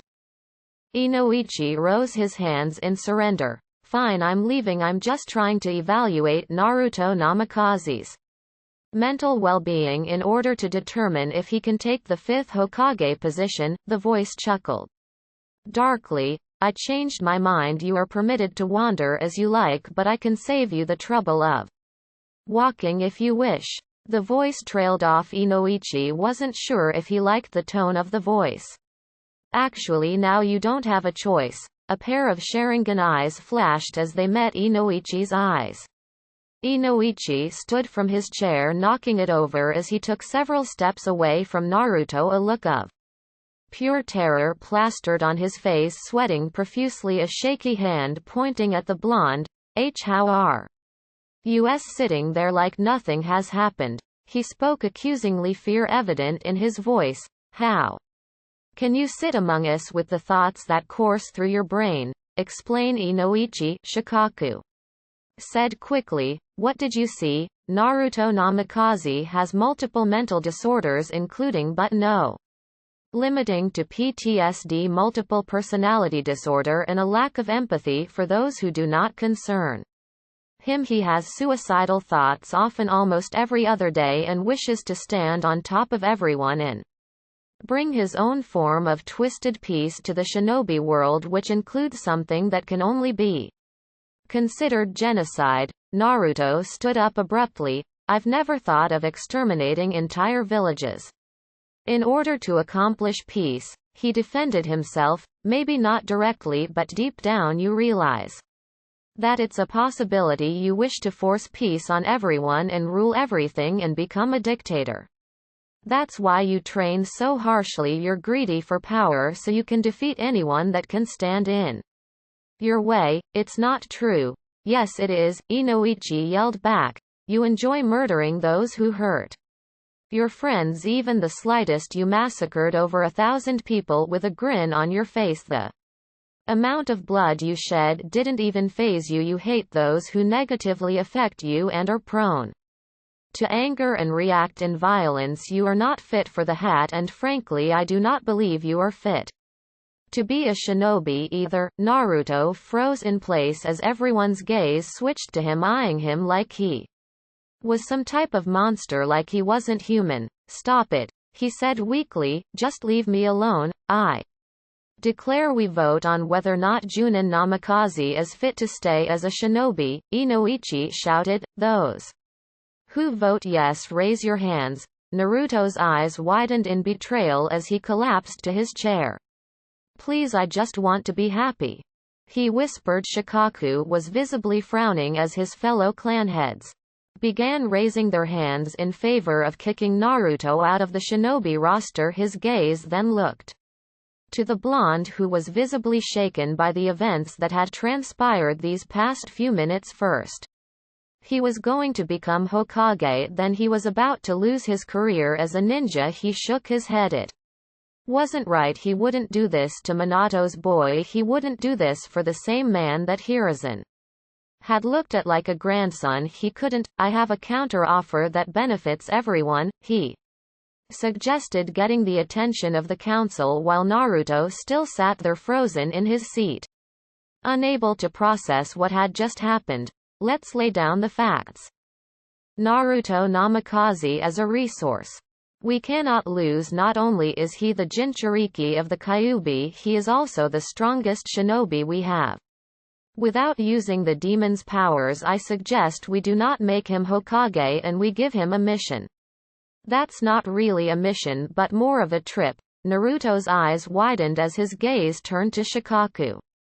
Naruto, you said Sasuke Uchiha was a bit of a flight risk and showed signs of wanting to leave the village in pursuit of power in one of your latest reports, correct? The blonde nodded. Then how about you take Sasuke Uchiha on a training trip, explore the shinobi nations as well as he world around them, train him, give him power and experience while also working on your own mental health. I suggest the training trip to be at least 2.5 years, though 3 years would be more profitable, seeing as how it gets both of them away from the stress of the village so they can focus on themselves. Is that something that would interest you, Naruto? He asked politely. Naruto thought about it for a moment and nodded slowly. Yes, he whispered. And does the rest of the council agree with these terms? This is the best case scenario of this whole fiasco. This way Sasuke Uchiha remains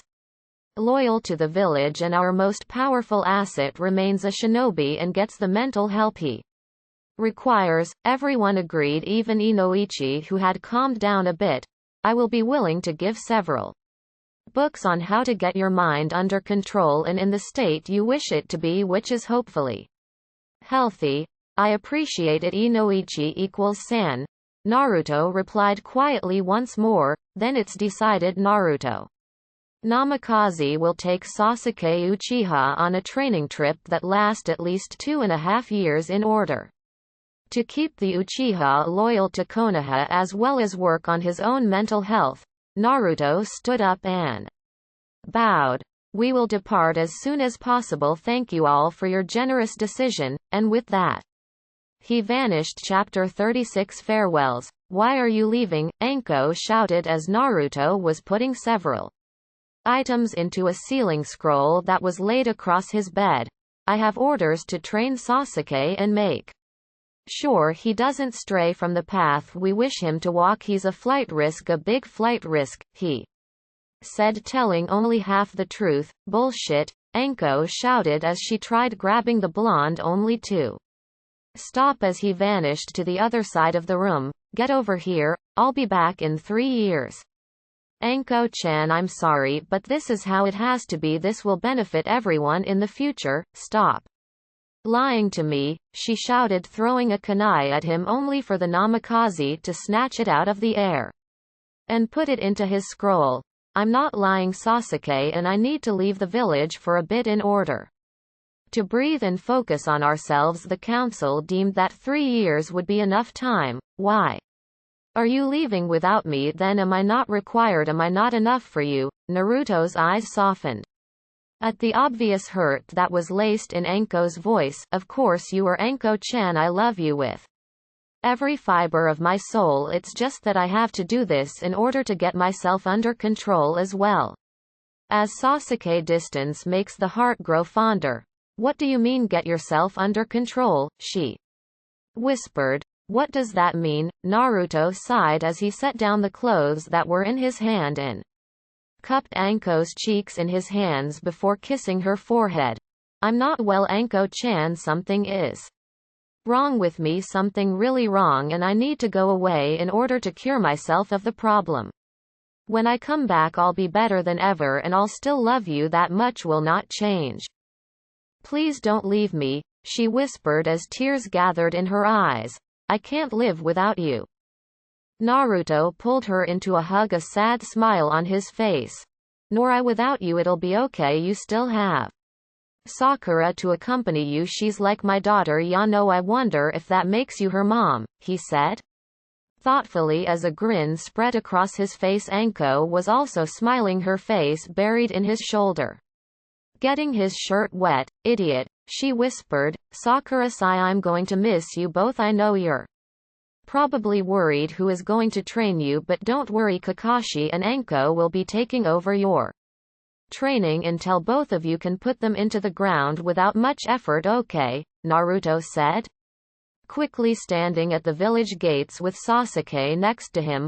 I'll miss you, sensei, Sai spoke with a tad bit of emotion in his voice, a content smile on his face, contrast to the usual blank one he wore before. I hope your journey will give you what you're looking for. Naruto grinned as his palest student, of course, and when I get back all of us are going to spar and I want you guys to beat the absolute shit out me.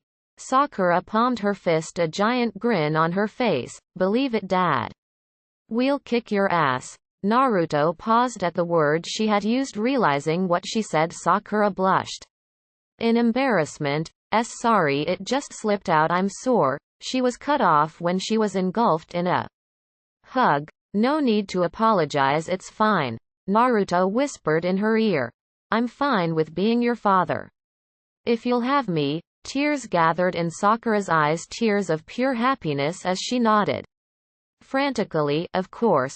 Sai saw the happiness it brought the two and spoke up. Can I call you father as well? Naruto's grin only increased in size as he ruffled Sai's hair. Of course, ya can. All of you are basically my kids anyway. They were just like him, orphans born of hatred and suffering.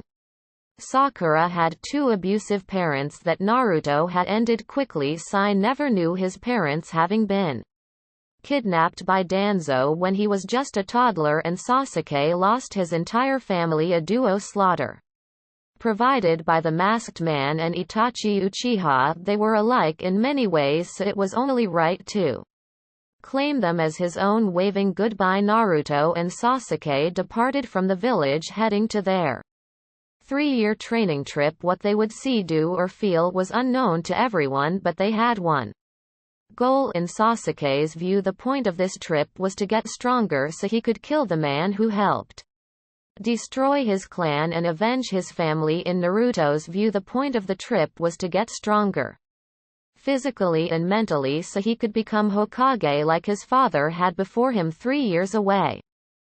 3 years to go. Sai and Sakura stood at the gates as they watched their sensei and father figure leave with their teammate. Does this make us siblings? Sai asked Sakura carefully, not wanting to set off her hot temper. Sakura grinned ear to ear. Fuck yes, she said vulgarly, still not gonna make me go easy on you during training. Sai felt a bead of sweat trail down the side of his cheek. Aren't I stronger than you? He was an ex-Anbu before, a high-ranking one at that, with his only superiors being Fu Torun and of course Danzo. Sakura felt a tick mark come onto her forehead as she suddenly glared at Sai, who blinked before slowly backing away from the pinkette. I sense I've made a mistake. Perhaps as siblings we can talk it out. Sakura grinned evilly. Siblings don't talk, they fight. She then charged the pale teen, only to stop as Kakashi suddenly appeared between the two. Yo. He greeted unceremoniously. It seems you both are out of a sensei, so for now I'll be taking over both of your training with the help of Naruto's girlfriend Anko. As if to introduce herself, the second exam proctor flashed in front of Sakura and placed her elbow on the girl's head. Naru gave me permission to torture you all to build your pain tolerance. Doesn't it sound fun? Sakura turned to the same skin color as Sai in fear. Damn you, Dad. Sai and Sakura thought at the same time it was going to be an eventful 3 years, that was for sure. Location unknown. This was unexpected, Obito said as he folded his arms over his chest, his mask off as he looked at a document that was laying on a table in front of him. They pretty much banished my little brother due to their own actions affecting his mind. How pathetic. He said the last 2 words bitterly. Obito-sama, it seems we must wait another 3 years to begin extracting the tailed beast. Nagato said they lacked funding as well as intel. Obito placed his mask on his face. This is lining up rather conveniently. Let me go speak to Nagato and we shall see what he has in store for the Akatsuki. Using Kamui, Obito transported himself to the hidden rain and appeared in a large vortex at the top of the largest tower where Nagato's diva path stood as rain poured down atop of the dead man's body. Is everything faring well, Nagato? He asked in his deep voice when portraying as Madara. Not exactly, was Nagato's reply before continuing. It seems that our intelligence needs to be worked on. The 3 Tails is still in the 4th Mizukage's possession, but we cannot even attempt to capture it. Also, the 1 Tails has somehow tightened his seal, meaning we will need your help in extracting the beast. That is acceptable. I will join Kisami's team since his last teammate died. I will be acting as a fool though in order to protect my identity. A lie, but a small one. Kisame already knew he was Madara Uchiha, or so he thought. Kisame was loyal to him and not Nagato. The 9 Tails is another issue. Nagato spoke. Obito narrowed his eyes at the man. What of him? He is becoming an anomaly. He is already the strongest shinobi of the 5 great shinobi nations, and he will only get increasingly stronger. Obito felt his mouth twist into a scowl. Only I will be able to challenge him, but you needn't worry about him. I have plans for him specifically. Nagato used the diva path to raise an eyebrow. Care to elaborate? All in due time. Just know that the Rinne rebirth will be needed to enact what we hope to accomplish, and if your body can handle it, perhaps we will use it twice, but once as assured. The diva path didn't speak, he only nodded, accepting the plan. Very well, we shall move our pieces accordingly. Good. With that, Obito vanished in a Kamui, leaving Nagato alone in rain. Things were going according to plan, and with the help of Naruto, Obito would bring the shinobi nations to their knees and bring Rin back and live in a perfect world. He would be happy once more. Chapter 37 Shadows. Sakura stood in a grassy plain, a plain expression on her face. Naruto smiled at the sight of his daughter, but he knew this was a dream. He has had many dreams as of late, and this one was just like any other. She was taller than what she was before she was 15, maybe 16 here. He wasn't sure. He waved at her, but she had a small frown on her face. He rose an eyebrow at that, but didn't say anything. Suddenly tears erupted from her eyes as they trailed down her cheeks in small streams. Sakura, Naruto began as he tried walking up to her, only to be stopped by some invisible force. He pounded on the wall, hoping to shatter it, but to no avail. It didn't even budge.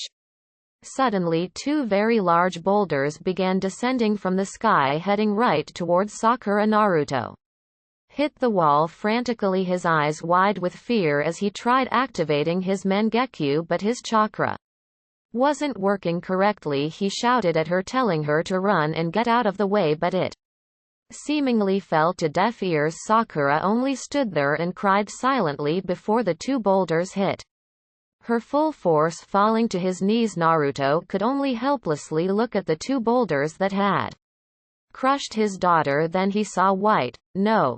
Naruto shouted, sitting up from his small sleeping bag, drenched in sweat as his breathing was frantic, a single tear leaving his right eye. Sensei, Sasuke spoke in a worried tone as he poked his head in the Namikaze's tent. Are you all right? Rubbing a hand over his face, Naruto nodded. Just another nightmare? About Anko again? Sasuke asked. Curiously, Naruto frowned. He had been having dreams lately, or rather nightmares of losing those he loved. First it was a dream of his parents rising from their graves and killing him, then one of where Kakashi turned against him, then one where Anko had looked at him with disgust, and now this one. No, this time it was about Sakura. Sasuke visibly frowned at this. Well, it's probably because you miss everyone. But we're heading back today, right? He asked carefully, judging Naruto's reaction. It has been 3 years, hasn't it? Naruto asked rhetorically as he stepped out of the tent, his eyes squinting due to the sunlight reaching his eyes. A bit over that. 3 years, 2 months and 17 days, Sasuke answered helpfully. Naruto nodded as he made a clone to start packing his stuff up. Well, we can start making our way back then. I can't wait to see my Anko-chan again. Sasuke rolled his eyes. May is hotter. Naruto rolled his eyes. Yeah, right, and Zabuza as the 5th Mizukage, he said sarcastically. Sasuke shook his head. She wanted you, sensei. She practically drooled at the mouth whenever you came into a room. The only reason I think she didn't jump you was because you were so helpful in their little war. Naruto smirked. What can I say? The ladies love me. Sasuke felt his eyes roll at his sensei's stupidity, but a tiny smile was on his face. During their trip, Naruto and Sasuke had journeyed across the shinobi nations, training to become stronger so that they could be prepared for any hardship that was to come. They had even helped the Mist Village with their little civil war, where they were fighting against Yagura, the 4th Mizukage, and his loyalist who wanted to kill all of those with bloodlines, and to their surprise Zabuza was Mei Terumi's second in command, having returned to help fight the war after his defeat by Naruto back in Wave. Mei, Zabuza, Naruto, Haku and himself have all grown close, but then again, that's what war does. It brings those who fight together closer. They were all friends, and when Mei was hailed at the 5th Mizukage, a beautiful alliance between the leaf and the mist was formed due to their efforts. Mei often had said that without them the war would have taken much longer than it already had. It was a nice feeling knowing that you have done something right in the world instead of contributing to the darkness of it. Sasuke was content, maybe not totally happy, but he was no longer miserable. Naruto had been right all along, it seemed. Get away from me, Sasuke snarled as he threw a kunai at Naruto, who just moved his head to the side as the kunai flew right past him, missing him by mere millimeters. Sasuke, calm down. He had caught Sasuke using the curse mark that Orochimaru had given him in the forest, practicing its sickening and corruptive power.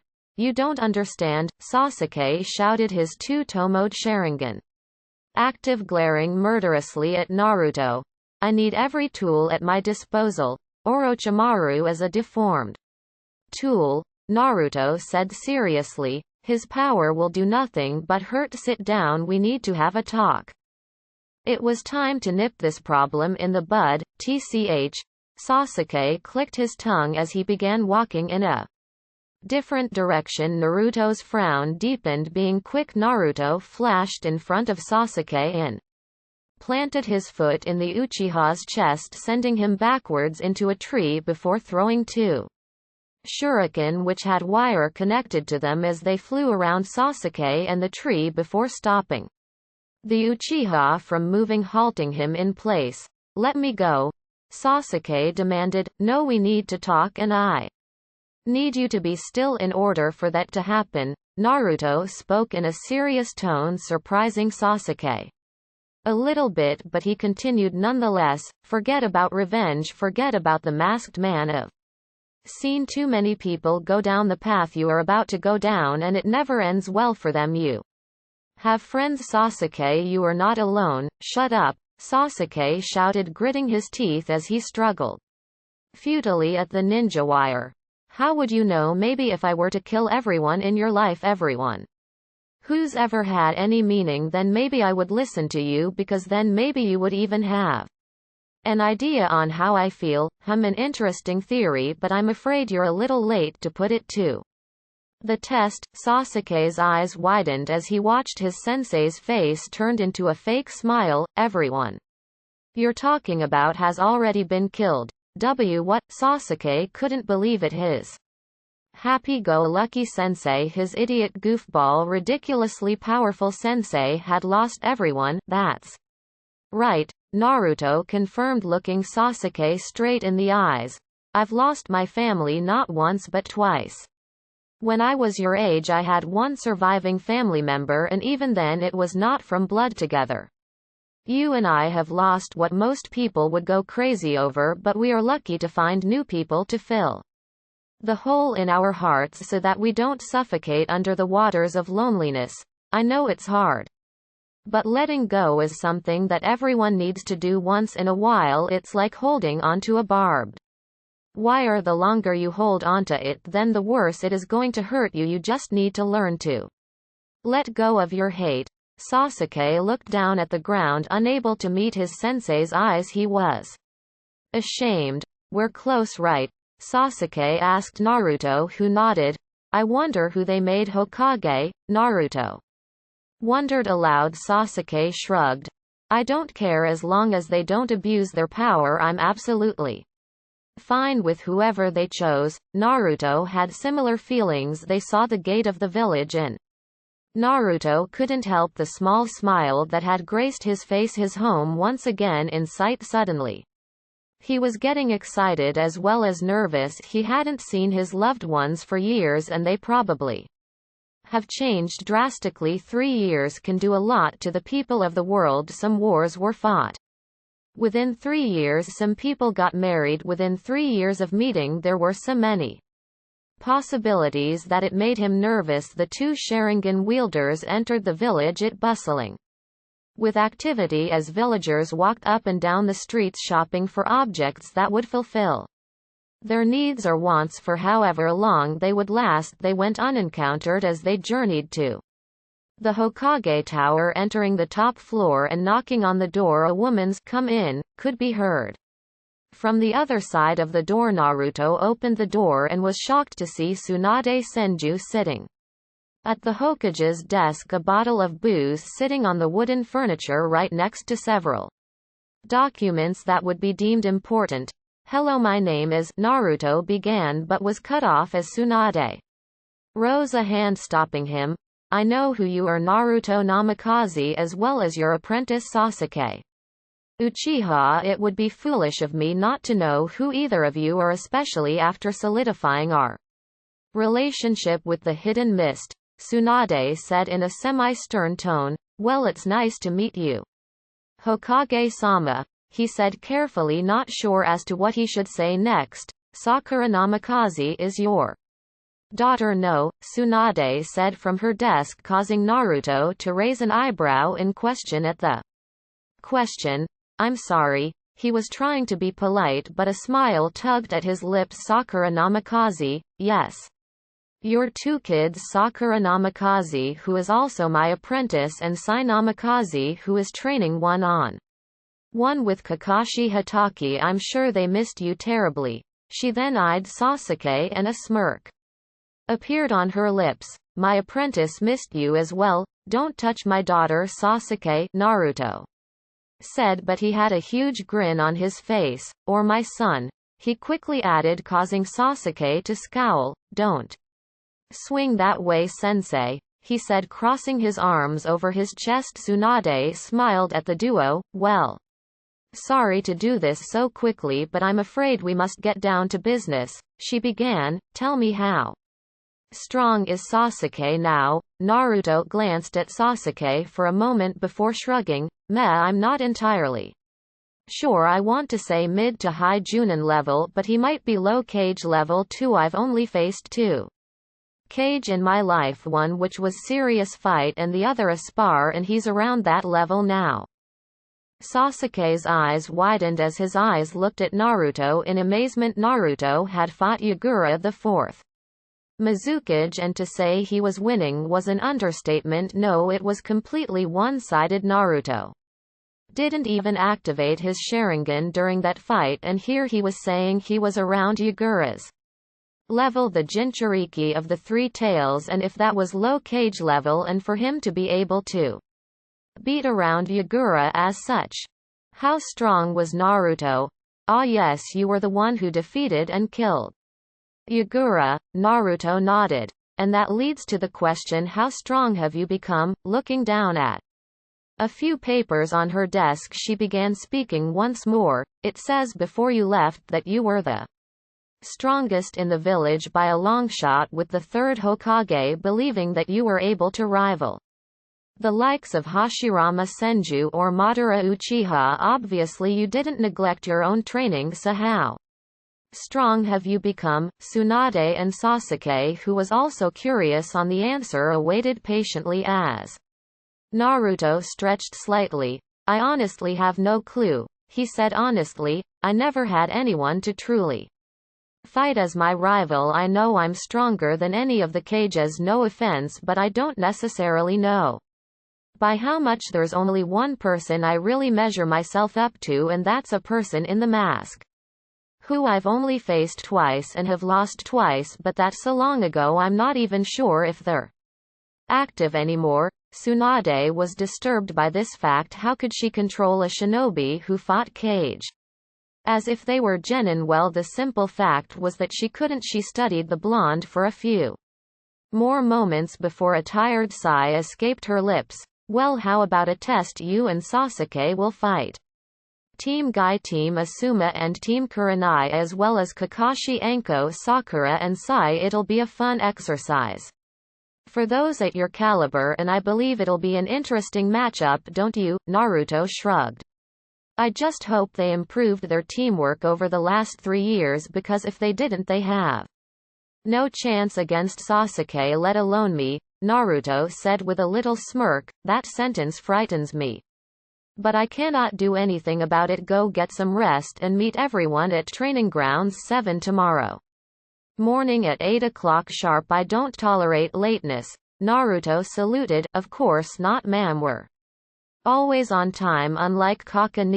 He grabbed a hold of Sasuke's shoulder before vanishing in a body flicker. Tsunade massaged her forehead for a moment before calling out for her assistant Shizune. Yes, Tsunade-sama, she asked, peeking her head into the door of her office. Get me all of the files on Naruto Namikaze. I don't care how small or trivial they may seem, I need all of them. Shizune nodded and quickly left to go gather all of the information on Naruto Namikaze. Tsunade needed to know who Exactly, he was, or else face a large problem in the future. Chapter 38 Questions. You're back, Anko shouted as she immediately jumped on her boyfriend who was standing outside of her apartment door. Capturing his lips in a searing kiss, returning the love with equal passion, Naruto couldn't help but smile even bigger than before. He had truly missed her. Disconnecting the kiss, Naruto grabbed her in a tight hug. I missed you, Anko-chan. I missed you too, idiot, she whispered in a reply. Naruto chuckled. Mind if I bunk with you tonight? I'm afraid Sakura will see me if I go back home. Anko rose an eyebrow but nodded. Don't you miss your kids? She teased as she led him in her apartment. Naruto grinned and shrugged. I want to surprise both of them tomorrow when Sasuke and I have to spar with the rest of the teams. Anko laughed lightly. Oh, are you telling me you and Sasuke are gonna face them all at once? Naruto shrugged once more. I'm not too sure. Hokage-sama might have us battle them team to team, or she might have us face all of them at once. Either way, it won't change the outcome. Anko frowned slightly as she handed Naruto a cup of tea. I hope you haven't grown arrogant. Naruto shook his head, a small smile on his lips as he met his girlfriend's questioning gaze. I now have the power to fulfill my dream, he whispered, his voice laced with excitement as Anko's eyes widened. You mean? Naruto nodded. I have become one of the most powerful people in the Shinobi nations. Anko looked at Naruto with disbelief. I can finally fulfill that foolish dream I held onto when I was child, but he trailed off. Anko cocked her head to the side. What? I'm not sure that's my dream anymore, he whispered, shame overtaking his body. Right now I just want to live what's left of my life without any worries. I want to live with all of you and die with all of you. I have no true desire to bring peace anymore. I just want to live my life the way I want to. Is that selfish? Anko smiled warmly. Not at all, Naruto-kun. After so many years of holding so many terrible burdens, you deserve everything in this world and then some. You are entitled to your feelings, and I believe that you are justified to feel the way you do. Naruto looked at his cup, his face reflecting off the brown substance, his blue eyes shining semi-brightly. I just feel like I'm slapping everyone that I loved as a child in the face. I preached about forcing everyone to the tables of peace, and now I'm backtracking on all of my words. Don't worry too much about it, Anko said as she stood up, kissing Naruto on the cheek. I'm going to take a nap. Feel free to join me. Naruto looked at the time on the kitchen stove and rose an eyebrow. It's only 1, and he stopped himself before a grin crossed his face. Oh hell yeah. He quickly followed Anko into her bedroom. Naruto and Sasuke walked side by side, going down the dirt path that went to the training grounds that Tsunade had decided to hold this little competition. How much are we going to reveal? Sasuke questioned. I want you to display your strength as the second strongest in the village, Naruto replied without missing a beat. And you? Naruto pondered for a moment before shrugging. We'll see. You're going to be doing most of the fighting anyway. I doubt I'll have to step in. Sasuke stopped himself from rolling his eyes. You're just lazy. Perhaps, so beat them into the ground. No mercy, Sasuke, Naruto said with a small grin. But don't hurt them too bad, okay? Sasuke nodded. Understood. The pair walked onto the training grounds where they saw everyone huddled around Tsunade, who was explaining things. We're not late, are we? Naruto asked loudly, a smirk on his face. Wait, are we disqualified, Dad? Sakura shouted as she ran towards her father. Naruto grinned as he held out his arms and engulfed the pink-haired teen in a hug. Hello, Sakura, he said as he broke the hug. How have you been? Sakura grinned ear to ear. I've been training with Tsunade-sama for about 2 years because someone, she turned around and glared at Kakashi and Anko, who both were smiling sheepishly. "Or someone's neglected my training." Naruto cocked his head to the side in confusion. "Wait, so what about Sai?" Sai, who had walked up the pair, smiled at Naruto. "Well, Jiraiya-sama took over my training after Kakashi and Anko dumped me onto him. Ha ha ha." Kakashi laughed nervously, scratching the back of his head. "Jiraiya came out with a new book and I had to have zero distractions and," he tried explaining only to stop as an arm wrapped around his shoulders. "Kakani, I trusted you to train my precious kids." Naruto drawled out. "Guess I'm going to have to torch your book collection." Kakashi was immediately on his knees. "Please, no, I need them to survive. I'll give you anything you want, anything at all." Naruto glanced up at the sky, a mischievous smirk on his face. "Show me your face and consider yourself forgiven." Kakashi paled at that request. "All right, that's enough," Tsunade called out, getting a sigh of relief from Kakashi. "It's time to tell you all why you're here." She pointed to Naruto and then Sasuke. "Each individual team will be facing against these two sensei are included. It will be a great training exercise for everyone." "Hokage-sama," Asuma began in a slightly worried tone, "aren't you underestimating all of our teams?" Tsunade shrugged in indifference. "Whether that statement is true or not is irrelevant. It's time to show what your team is truly made of now. Who will go first?" "My team can go first," Kurenai said, taking a step forward as she met Naruto's gaze. With a challenging look, Kiba, Shino and Hinata walked up with Kurenai as the rest of the teams retreated to the sidelines. "Are ya ready to be beat, you bastard?" Kiba shouted, pointing a clawed finger at Sasuke, who didn't even bother to raise an eyebrow at the Inuzuka. "Whatever, I probably won't even need my Sharingan against you lot," he said as he unsheathed his sword, lightning sparking around the blade. "Shall we begin? I see he's taken on your own theatrics, Naruto," Kurenai said as she stood in front Naruto, both of them ready to fight. "Me like master, like apprentice, I'm afraid your team has lost." Kurenai arose an eyebrow. "You've never been arrogant. Arrogance is different from confidence." Sasuke is quite strong now, in fact. Naruto sat down on the grass and closed his eyes. "I think your team will need your help in facing him." Kurenai suddenly glared at the blonde. "Are you calling my team weak?" she basically shouted. A sigh escaped Naruto's lips as he opened his eyes and met Kurenai's crimson-red eyes. "Define weak compared to children or non-shinobi." "No, your team is not weak in the slightest compared to the average Chunin or Junin. Even then it's questionable, but compared to Sasuke and I, yes, they are weak.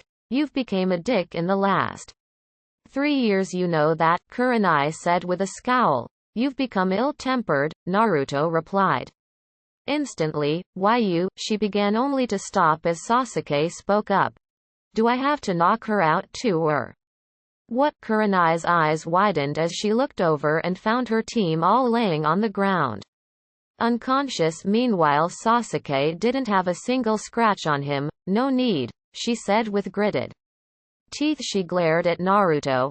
"I don't know what happened to you on your little trip, but you've changed. And not for the better." "Your words change nothing," Naruto said in a hardened tone. "Then the Naruto I know is dead," she spit out before storming off the training grounds. Asuma drawled out before sighing, a puff of smoke coming out of his mouth.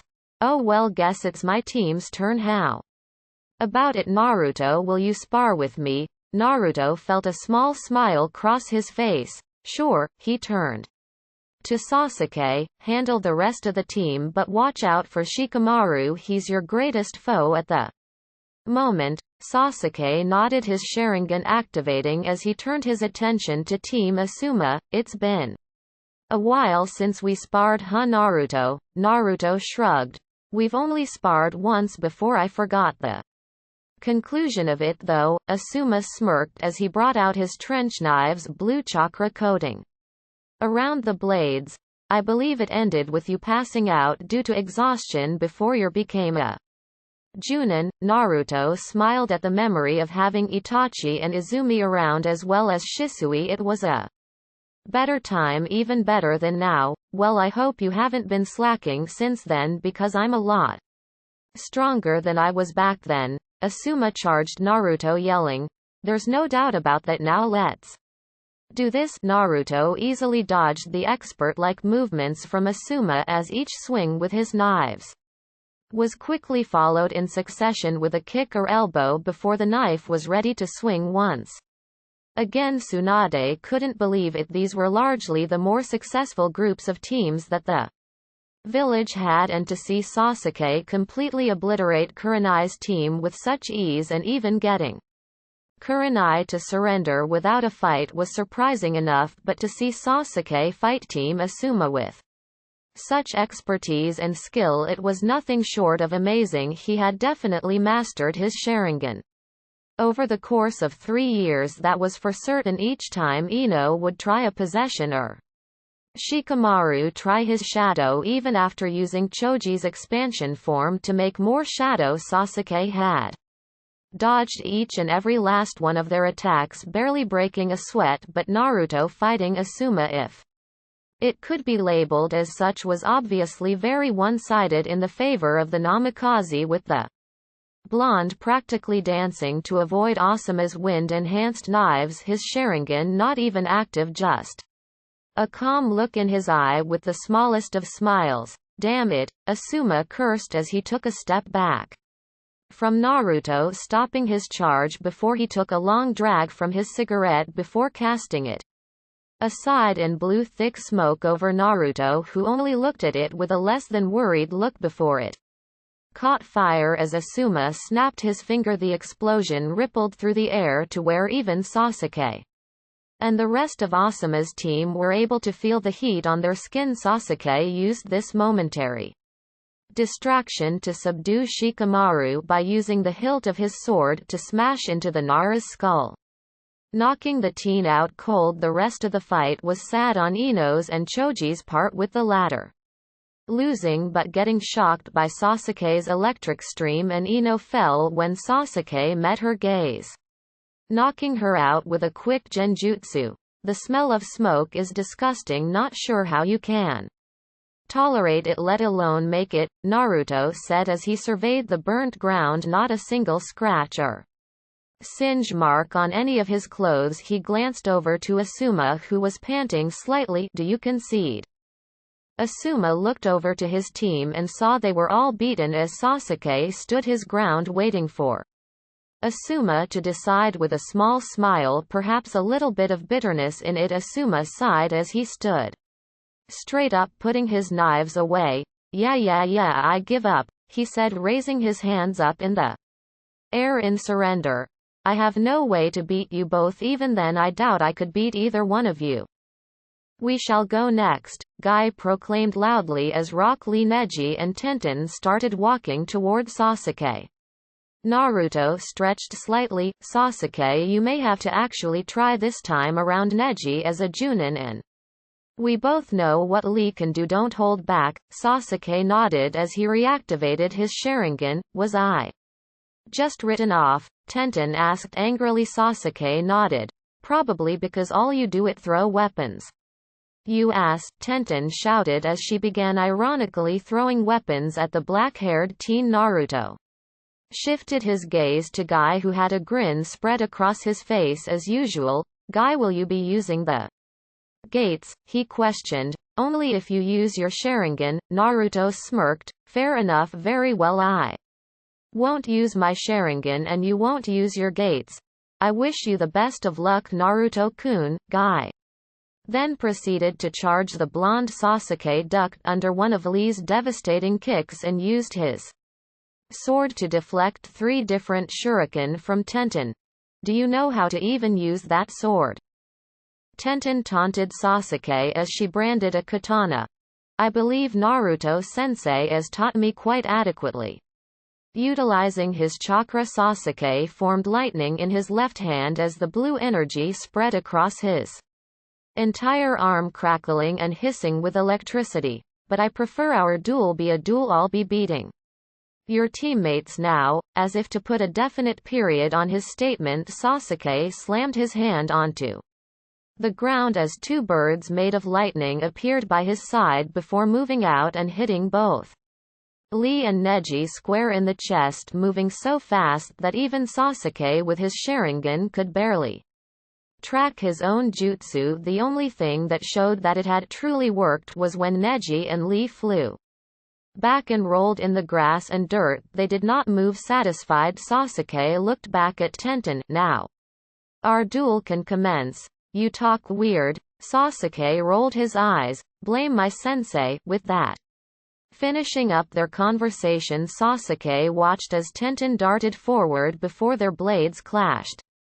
A small spark appearing from the two metals colliding. It was obvious Tenten was putting all of her strength into the clash in order to gain the advantage, but Sasuke wasn't budging. Who taught you to wield a blade? Sasuke questioned as he used his foot to kick her away, her feet sliding in the dirt as her eyes only narrowed further at the Uchiha. Guy-sensei, she shouted in response. Sasuke shook his head. Does your sensei use a sword? Tenten gave Sasuke a look of confusion. What? Sasuke repeated himself. No. Then perhaps you need a real teacher. Sasuke's sword glowed a bright blue before he pointed it at Tenten. Are you calling Guy-sensei a bad teacher? Tenten shouted angrily as she charged him. Not at all, Sasuke said calmly as Tenten began descending on him, but perhaps he wasn't the best to teach you how to use a sword. With that, the blue chakra shot out of Sasuke's sword and hit Tenten's sword, cutting the metal blade in half. Sheathing his sword, Sasuke closed his eyes. This battle is over. Get a new teacher when it comes to things that your sensei cannot possibly specialize in. Your sensei doesn't use swords. How are you going to criticize Guy-sensei and I but not Naruto-sensei and yourself? Tenten questioned angrily. Sasuke pointed at Naruto, who was currently dodging a majority of Guy's onslaught. Do you see those two black symbols on his wrists? Tenten nodded. Naruto-sensei uses those to store his equipment, including his swords, which he dual wields on occasion depending on how serious the situation is. Dual wielding? Tenten whispered in amazement. Nobody dual wielded, often preferring the single sword or even a shield with the sword, but never two. Some of the 7 swordsmen of the mist have pulled it off, but barely anyone could get it down effectively. Who taught him? Sasuke shrugged. I don't know, and it's neither of our business. Don't delve on the past of who or where, but focus on the whens and whats of the future. Tenten gave Sasuke a look of surprise. What the hell are you, a poet? You're younger than me, so how in the hell can you speak so wise? Sasuke shrugged. The author thinks of it, but he lacks words to use in real life, so he likes to make the ones that he is writing sound smart and sophisticated. Author. Sasuke shook his head. Forget about it, it's nothing. Tenten nodded, the thought already erased from her memory. Naruto quickly rolled to the side as Guy's foot hit the ground cracking open. As Naruto was forced to jump further away from the green beast, getting away from the now unstable ground. You truly are fast, Naruto-kun, Guy shouted youthfully as he put his thumb up. But it seems that I will have to take off my weights. Please prepare yourself. Going into his ankle warmers, Guy took out 2 weights before dropping them on the ground, dirt flying into the air and blinding Naruto, who closed his eyes, appearing right above Naruto. Guy swung his foot towards Naruto's head, who barely sensed the man's presence before using his forearm to block the kick from hitting his head. The power behind the kick was a lot more powerful than Naruto had anticipated, making him fly through the grass. and dirt tumbling slightly as he got on all fours, his blue eyes scanning the entire training ground. But to no avail, he could not see Guy. Is Guy overpowering Naruto? Anko asked aloud as she stood next to Kakashi. It would seem so, the Hitaki replied easily, though I doubt Naruto will let it continue for now. Anko sent him a questioning look. What do you mean? He means that Naruto will increase the amount of force he's using. Tsunade butted in her eyes, never leaving the spar between two of her Junin. Naruto has several strengths and very few weaknesses. One thing he is good at is hiding his true abilities.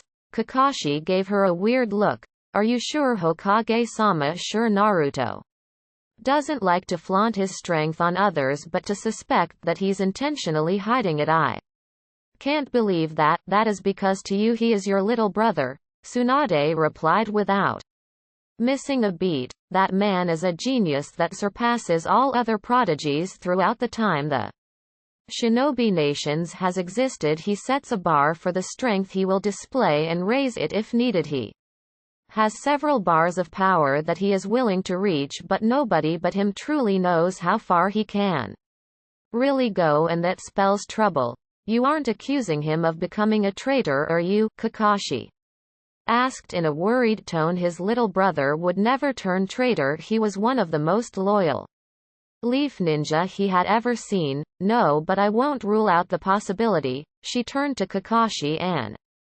Anko. Besides Kurenai and Asuma, you two have known Naruto since he first became a Junin, and Kakashi when he was born. Tell me, if Naruto is angry enough at something, he will change it, but what if that change is not for the good of the village? What if he prioritizes those who he is close to rather than the village, as he has done before? What do you mean? Anko asked. Tsunade let out a small sigh. I have read to old files on Naruto. One of them is detailed information on a meeting with the council.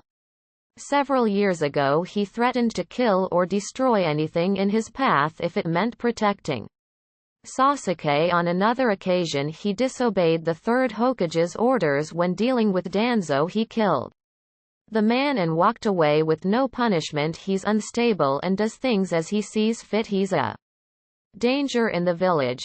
We have to trust Naruto, Kakashi said, distraught at this information. He's a loyal Leaf Shinobi. For how long? Tsunade replied. If I try and make him do something he doesn't want to do, he will refuse. Then what? I'm not strong enough to face him, and I know nobody else in the village, as he barely knows the limits of his strengths, and I believe he is far stronger than Hashirama Senju, my grandfather, or Madara Uchiha. If that's true, Kakashi trailed off. Then Naruto really is the strongest person in the world.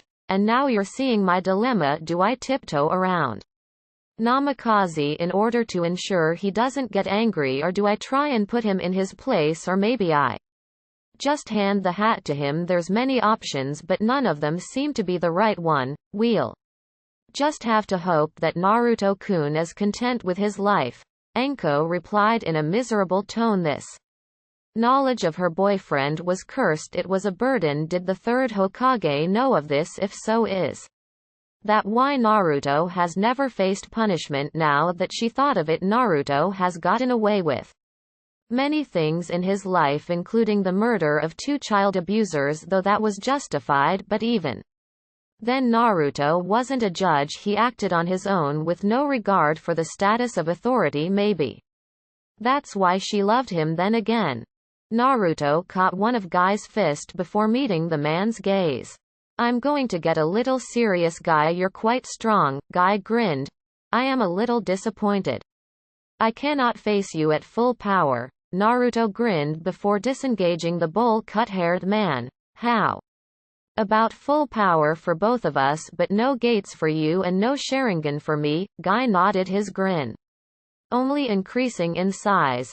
Yes, let us fight for the title of most youthful. Naruto laughed. Don't risk your title, Guy. With that, Naruto vanished. Naruto flashed in front of Guy as the two began fighting exclusively using taijutsu, but to Guy's surprise Naruto was keeping up with him, dodging under a fist from the blonde guy attempted to launch a punch into Naruto's stomach, but Naruto quickly flipped over his back as used his left leg to hit the back of Guy's right leg, wincing in pain. Guy turned around only to find Naruto completely gone. No Sharingan but never no chakra chains, Naruto said with a smirk, standing several feet behind Guy. 6 chains sprouted from the back of Naruto's hip as they all darted towards Guy from different directions. I forgot you had these at your disposal, Guy shouted gleefully as he dodged the snake-like chains. He has chakra chains.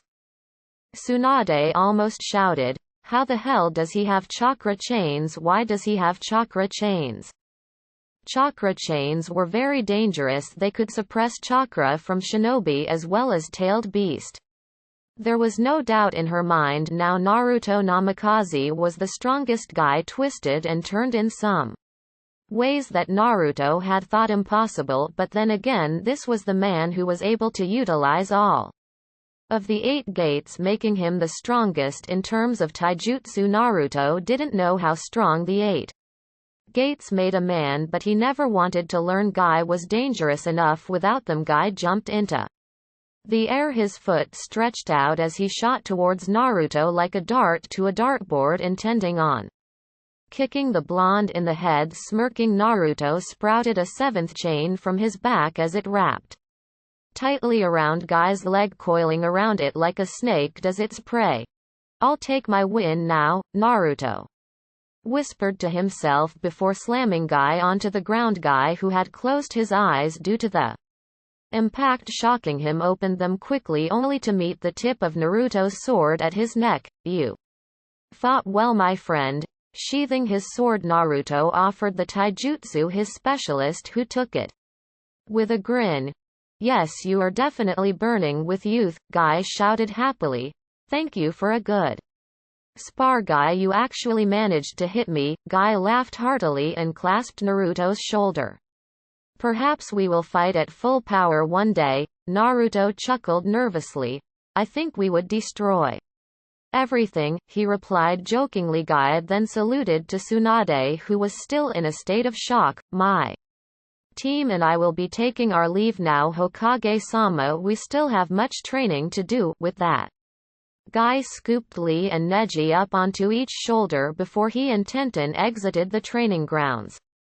Sasuke, Naruto said as he approached the dark-haired teen, who only nodded. You're going to fight them on your own, he guessed, to which Naruto smirked. Yes, you've been having too much fun and fighting. Guy actually got me pumped. He turned to Kakashi and Anko as well as Sakura and Sai, who were all lined up horizontally ready to face him. Digging into his back pocket, Naruto pulled out 2 black gloves and put them on the fabric hanging slightly on his wrist. Throwing his cloak away, Naruto revealed his old blue attire he had worn when he was still a beginning sensei. You may all attack me with the intent to kill. Without that drive you won't get anywhere against me. Let me put it like this. With an arrogant smirk, Naruto pulled his right glove further onto his hand as his Sharingan burst to life. Go for the kill, but don't worry, you won't kill me. Kakashi frowned under his mask at the arrogance Naruto showed. I hope you aren't getting too ahead of yourself, he said, his tone holding a bit of a warning in it. Naruto laughed a little. Kaka-ni, don't worry over such things. We're sparring, but if you don't go all out you have already signed over the win to myself. Oh yeah, Dad, Sakura shouted in a challenging tone, sporting a grin on her face. I'm going to hit you down a few pegs. Naruto grinned. Good. Then let's go. They charged. They lost terribly. No, that's not the word. They had been spanked, humiliated, and worse, shown the truth being that Naruto Namikaze was so far above them that they were helpless if he were to lose his sanity or betray the village. He hadn't even drawn his sword, and he only used a single jutsu, that being the body flicker, which he had used to the same dangerous degree that his own sensei Shisui Uchiha was famous for. He was a monster. Acting like a shinobi with a fake smile always on his face, Tsunade was sure Naruto Namikaze was definitely a monster, more so than any tailed beast. He was dangerous, he was calculating, he was intelligent, he was a powerhouse, he was like a god, he was like a god. Chapter 39 Descent. Pay attention to chapter names from now on. Usually they're filled with utter bullshit that I think of on the spot. But I thought carefully for this one and the next few ones, so pay attention. Also hate me for this chapter, but your hatred is nothing compared to mine. Sakura's thrashed against the two Iwa shinobi, screaming and clawing, but nothing worked. Their grip was simply too strong. One of them managed to get on top of her and pinned her down. Her eyes widened as she heard a zipper open. "Dad, please help me." What? The word came out with such ice laced within it that it caused Tsunade to feel shivers crawl up her spine as she watched Naruto standing up, his hands against her desk as he leaned, his fingernails putting scratches into the wood. "Sakura is gone," she replied in a broken up tone, as if already mourning her apprentice. Sasuke sent a scroll via Hawk Messenger saying that Sakura had disappeared fighting one of the Akatsuki members, Sasori. "Did he say where she was last seen?" Tsunade nodded. "He said that an old woman had told him that she was last seen heading north towards the hidden stone." "You want me to save her?" Tsunade nodded, her eyes burning as she fought back the tears that gathered at the bottom of her eyes. "You want to save her as well?" Naruto closed his eyes and took a deep breath. "Do I have permission to go save my daughter, Hokage-sama? Do you need to ask?" Tsunade choked out. Naruto flashed her a grin. "It'll be alright, Tsunade, I'll go get Sakura back."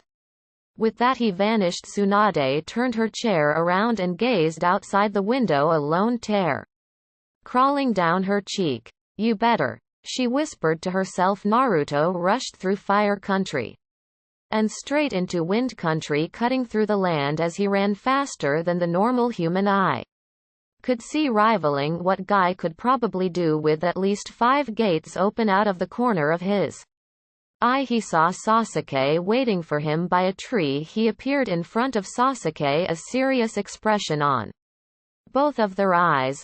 "I figured she would send you. I've been following her trail for about 5 hours now and it's slowly getting stronger." "How did they get her?" Sasuke's eyes narrowed. "We don't know," he admitted bitterly. "Sai is a bit behind us at the moment, but he's flying on one of his ink birds to catch up." Naruto nodded and created a clone. "Wait here for Sai," he ordered, the clone swiping under his forearm with 2 fingers. A burst of chakra spread through Naruto as he closed his eyes, a black tint forming under his eyes as he suddenly burst into his Kurama cloak. "Sasuke, try and follow as quickly as you can. I'm going to find Sakura as soon as possible." Sasuke nodded before Naruto took off once again. He looked at the clone for a moment. "I hope you aren't a prophet," he commented before running in the direction of Sakura's trail. Naruto's clone frowned as he thought about the dreams he's been having lately concerning Sakura and the 2 large boulders. He hoped he wasn't a prophet as well. Naruto made sure to note his surroundings as he crossed into Earth Country and swore to himself as he thought of the possibility that Iwa had kidnapped his daughter due to her last name. Though the war had ended almost 20 years ago, those who were inflicted with such hatred were sometimes swallowed by it. His mind, much like his feet, was running at a tremendous rate of speed, thinking of how he could negotiate with the Tsuchikage in order to retrieve his daughter back safely.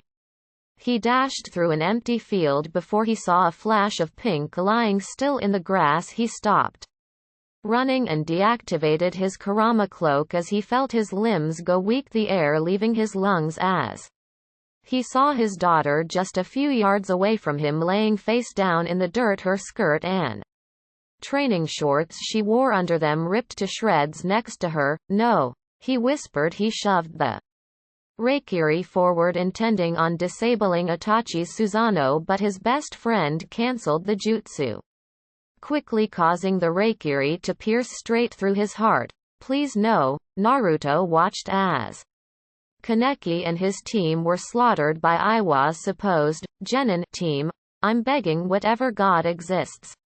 Naruto pleaded aloud as he saw white ooze leaking from Sakura's privates. No, he stood over his daughter and fell to his knees. Naruto looked at the bodies of the Uchiha, his second family, and couldn't control himself as he let out a scream of pure agony as everyone gave him looks filled with pity.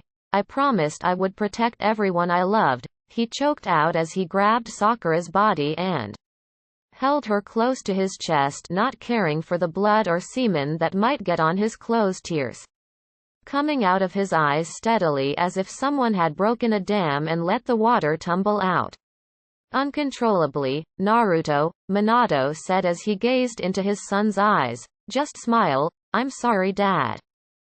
Naruto whispered as he held her head close to his chest, shaking uncontrollably as he began sobbing freely. But I can't do that anymore. Sasuke appeared in the clearing and saw Naruto cradling Sakura, crying as he whispered to himself. He felt his knees grow weak as he collapsed, his Sharingan morphing into its Mangekyo state. They raped her, he asked gently, fighting tears that threatened to leak from his eyes. Who could have done this? They defiled my baby girl, Naruto whispered. They defiled my daughter. They raped and murdered her.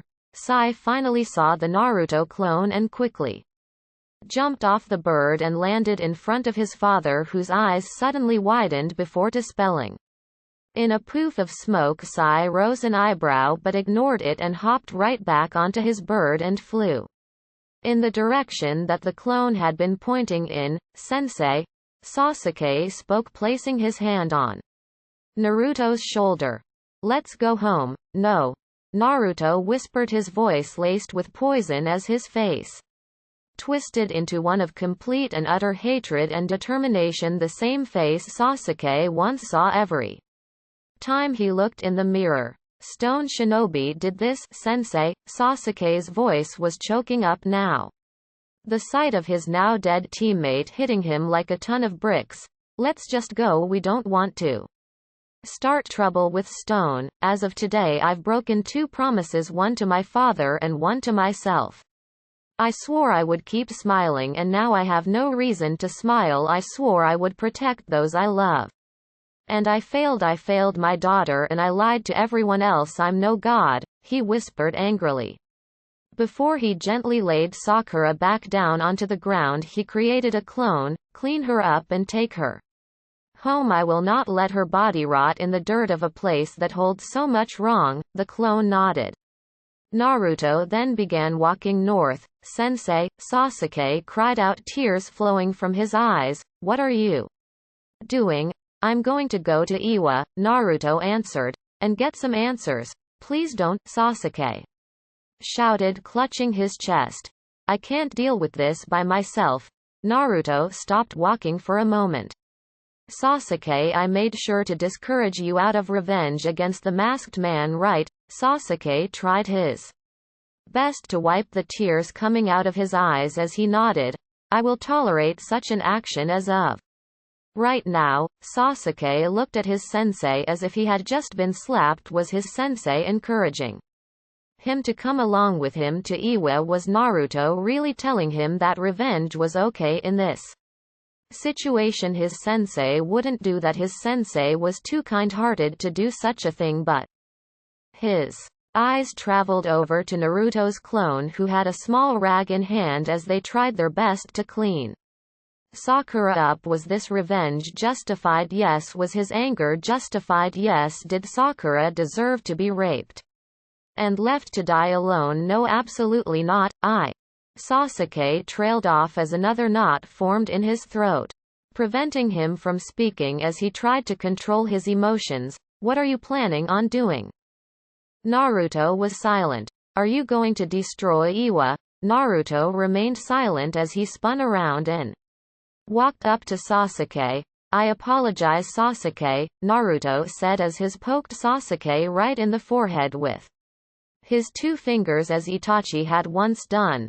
But I'm afraid I can't allow you to come with me, but you I refuse to let you travel down a road that will destroy you from the inside out, Naruto interrupted. Then how is it okay for you to kamikaze yourself? How is it fair for you to preach to others but not practice it yourself? Naruto laughed, but it was not filled with humor but of a broken man. You may call me a hypocrite, I will not deny it. I often give better advice to others than the advice I take from myself and others. I hope one day you can forgive me Sasuke. I really am a selfish monster, aren't I? Monster, what do you mean? You'll see, was all Naruto said before he vanished in a body flicker. Sasuke was about to rush after him but he felt a hand tug on his shoulder. He looked back and saw Naruto's clone staring at him. Don't, was all he said before returning back to cleaning Sakura. Sasuke felt tears of frustration crawl down his cheeks as he screamed into the air, cursing the heavens. Naruto walked over the bodies of the now dead gate watchers of Iwa, walking straight into the village with his sword drawn, his Mangekyo Sharingan glowing in a calm anger, the type of anger that could make the most harmless man dangerous, a righteous anger that burned and branded itself into Naruto's very being as hatred flooded his mind. All the while Indra was laughing inside his head while Kurama was fighting his own tears, having experienced the same emotion Naruto was feeling at that moment. How could a human endure so much? He's not enduring, Indra answered as if reading Kurama's thoughts. He's cracked close to shattering like glass. Silence, Kurama roared. Just be quiet. Indra stared at the nine-tailed fox for a moment and shrugged, a smirk still spread across his face. I see the girl's death influences you as well. He turned to his sleeping brother and noted the tears running down his cheeks as the clothing above his heart began staining red. It seems Ashura's heart has finally burst after so much agony. We're so close Naruto, please just push forward and allow me to breathe, Indra thought before looking out of Naruto's eyes once more. Hey! The secretary shouted as she tried to stop Naruto from entering the Tsuchikage's office, only to stop as her neck suddenly twisted in the opposite direction, blood pouring down Naruto's right cheek before he blew the doors right off the hinges, surprising the Tsuchikage, who had a black-haired teenager with him in the room. Who are, the Tsuchikage began but suddenly found he couldn't speak. As he began levitating in the air, his hands wrapped around his throat as if to try and bring oxygen in. As he began choking, the Namikaze glaring murderously at him. Two of your shinobi entered Wind Country and kidnapped my daughter, then they raped and killed her. Tell me who they are and I will spare this village to see its next. Tsuchikage, Naruto said in a serious tone, his fist close to closing completely. I don't know why you're talking about, Onoki strained to say as he was suddenly released. Gramps, Kuretsuchi, his granddaughter, cried as she ran to her grandfather's aid, glaring daggers at Naruto, who simply returned it with an empty, apathetic gaze. Two of your shinobi raped and murdered my daughter after crossing into Wind Country and kidnapping her. Tell me who they are and then I'll execute them and then I'll be on my way. You think you're leaving here alive after choking me? Onoki asked rhetorically. I should turn you into dust right now. I'm no longer the child playing ninja in the Chunin exams. Naruto spoke as he took a step forward, the tip of his sword grazing against the wood. Or have you forgotten about what I did to those two shinobi almost 12 years ago? Onoki's eyes widened in realization. I knew I recognized you, your Namikazes.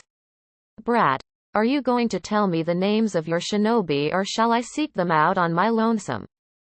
Onoki narrowed his eyes. You may be a powerful shinobi, but you are 100 years too early to Challenge me, let alone an entire village. Would you like to test that theory out? Naruto asked, strangely calm as he took another step forward, causing Kuretsuchi to take a step back in turn.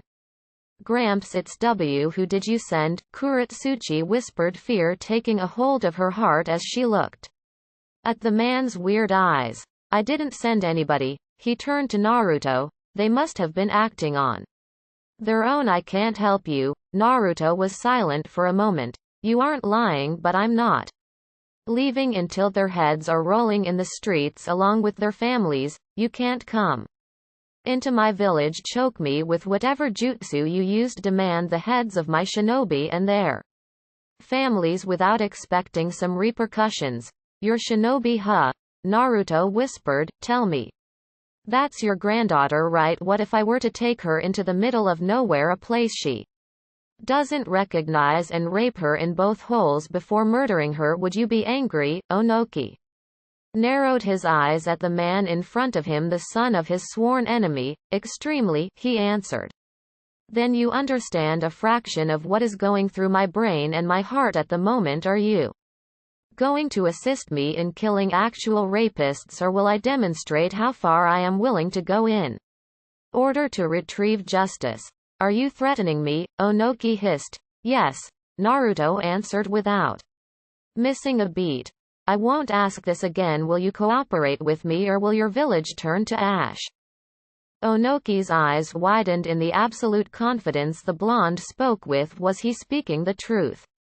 Could he actually flatten his village if he wanted to? Before you answer, I'm the Jinchuriki of the Nine-Tailed Fox. Think carefully on your next move. Onoki cursed as he glanced at his trembling granddaughter. Roshi and Han were recently kidnapped by the very organization he had hired to do some of their dirty work, and having the Nine Tails in their clutches would solidify Iwa's position as the strongest village out of the shinobi nations. I will comply if you give us the Nine Tails after this. Onoki answered. Naruto shook his head as he suddenly burst into a golden yellow. There are no counteroffers, so I guess your answer is no. Therefore, Naruto's bloodshot eyes widened as his Mangekyo spun violently as he met Kuretsuchi's eyes. Kuretsuchi felt a blanket wrap around her mind before taking out a kunai and stabbing her grandfather in the back with it, piercing his heart as the blood began seeping out of his mouth. You were never going to win against me, Onoki. You truly are foolish, Naruto whispered before turning around. Onoki couldn't help but look at his granddaughter with betrayed-filled eyes as he felt the strength leaving his body, his eyes fixated on the glazed-over eyes of his granddaughter. Naruto-sama, your wish is my command, she yelled suddenly as she took the bloodied knife and held it out in front of her. And no, Onoki whispered as his vision went dark. The last thing the Tsuchikage saw before he died was Kuretsuchi plunging the kunai into her own heart. Naruto relished in the screams of the civilians and shinobi alike as the village burned to the ground, several dead bodies surrounding him. What they didn't know was that if anyone were to travel a certain distance from the village, they would explode due to the seals he had placed beforehand. He knew that foolish Tsuchikage would not cooperate. He was smarter than that old goat. He formed a Rasengan in his hand before it was tainted with a dark purple. Thank you, Kurama. I'm sorry you have to see me like this, he whispered before throwing the tailed beast bomb Rasenshuriken further into the village, enveloping dozens of buildings and killing hundreds in an instant. But I won't stop until every person inside this village is dead. I won't leave any survivors. They don't deserve my mercy. Indra watched in glee as his descendant slaughtered men and women alike, not caring as blood splattered across his clothes or face, only caring about killing them all. Indra knew he would kill them all. He knew he would. It was hilarious. Sure, there were no kids, none under the age of 15 at least, but the fact he slaughtered so many was amazing. He was truly remarkable. Chapter 40 Dark Naruto Sasuke and Sai walked through the gates of Konoha with Sakura in Naruto's arms. Naruto, still covered in blood, not a word was said on the trip there. After Naruto returned to Sasuke and Sai, covered in blood, his eyes never looking up from the ground, waiting for them at the gates stood Tsunade Anko and Kakashi. Tsunade saw the way Naruto was carrying and tears flowed freely out of her eyes, trailing down her cheeks as they hit the dirt below. Anko covered her mouth in shock as tears gathered in her eyes while Kakashi looked on with a sad look in his eyes. "Iwa Shinobi," Naruto whispered in a low tone, just loud enough for Tsunade to hear him. She noticed his bloodstained clothes. "You didn't." She trailed off. Naruto looked up, his dull gaze meeting Tsunade's honey brown. "I did, but a war," she whispered in a weak voice. "We can't handle another war, Naruto." She understood the feeling of wanting revenge against enemy shinobi, having lost her younger brother and her lover in the same war. "There will be no war," Naruto replied as he fell to his knees, all of the energy leaving his body. "Because Iwa can't declare war." Kakashi's eyes widened as he realized what Naruto was implying. "What did you do, Naruto?" Naruto's eyes trailed down to Sakura's face. "It looks like she's sleeping," he whispered. Kakashi rushed forward and grabbed his younger brother figure by the collar, desperation clinging in his tone. "What did you do?" he shouted. "The hidden stone is no more." Kakashi took a step back, shocked to the core at what Naruto had just said, looking at the blonde with horror-filled eyes. "You destroyed Iwa?" Anko asked him. "Not a single survivor," Naruto confirmed in an emotionless tone. "They didn't deserve any mercy." "What about the civilians?" Tsunade suddenly questioned, trying to get control over her own emotions. "Dead," Naruto replied. "Why?" "Because I had the power to do so," Naruto said as he stood up. "Because they murdered my daughter." He met Tsunade's eyes. "And I will not tolerate a single person hurting my precious people. Those who threaten them will deal with me." "But you just destroyed an entire village," Kakashi shouted. "There are proper ways of doing things." "No, there really isn't," Naruto whispered in an angry voice. "Just because you failed to take revenge for Rin and Obito doesn't mean I will follow in your footsteps." Kakashi's eyes widened as rage filled his entire system. He dashed forward and collided his fist with Naruto's jaw, but to his dismay the man didn't even move an inch. Naruto rose an eyebrow. "Oh, is it my turn now?" In a flash he set Sakura's body down on the ground and backhanded Kakashi into the gates, a crack appearing in the concrete. "Don't lecture me on right and wrong, Kakashi. I've been a part of this shinobi world the moment I was born. I was never destined to live a peaceful life." He monologues as he approached Kakashi, who had since taken himself out of the wall. "This world took many things from the both of us, but..." He grabbed Kakashi by the throat, his Sharingan activated. As he lifted the gray-haired Junin into the air, "I've lost more than you can even imagine. Who are you other than my older brother to say there are proper ways of doing things?" He turned to everyone else, releasing Kakashi, who collapsed to the ground gasping for air, his hand massaging his throat. "There is no proper way of doing things in a world filled with such deceit and hatred that course through everyone's veins. Hatred doesn't stop flowing through a shinobi's veins, just as blood doesn't stop being pumped by the heart. This is the nature of the shinobi, to kill or be killed." Anko walked up to Naruto and grabbed the Junin in a hug, her head resting under his chin. "It'll be all right, Naruto-kun," she whispered to him. Naruto's eyes widened as the sudden contact with his girlfriend, and like a dam he broke. "Why?" he croaked out, tears streaming down his face. "Why does everyone I love die?" Anko tightened her grip around the blonde. "I don't know," she answered honestly. "I'm so sorry, Naruto-kun." Naruto began sobbing uncontrollably as he clutched Anko as a lifeline, and in many Ways she was Anko was his lifeline. Sasuke looked at Sakura's body and immediately fled, not wanting anyone to see him wallowing in sadness. Sai watched his adoptive father cry and felt tears prickle in his own eyes. He slowly raised his shaking hand and touched the tears that crawled down his face. So, this is sadness. It feels like getting hit by Sakura when she's angry, he thought to himself before turning to the Hokage, who watched solemnly as Naruto wept.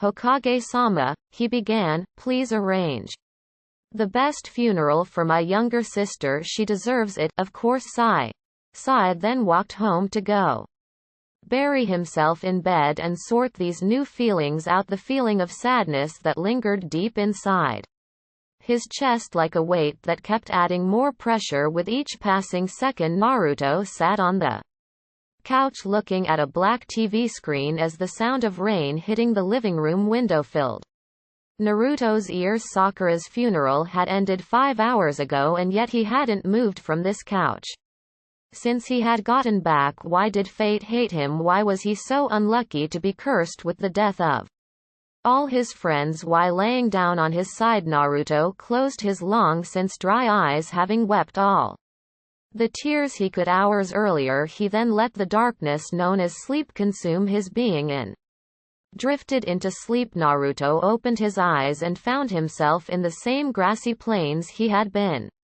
dreaming of when he saw Sakura get crushed by 2 boulders. Had he seen the future? Then he saw Anko standing in the plains with a sad smile spread across her face.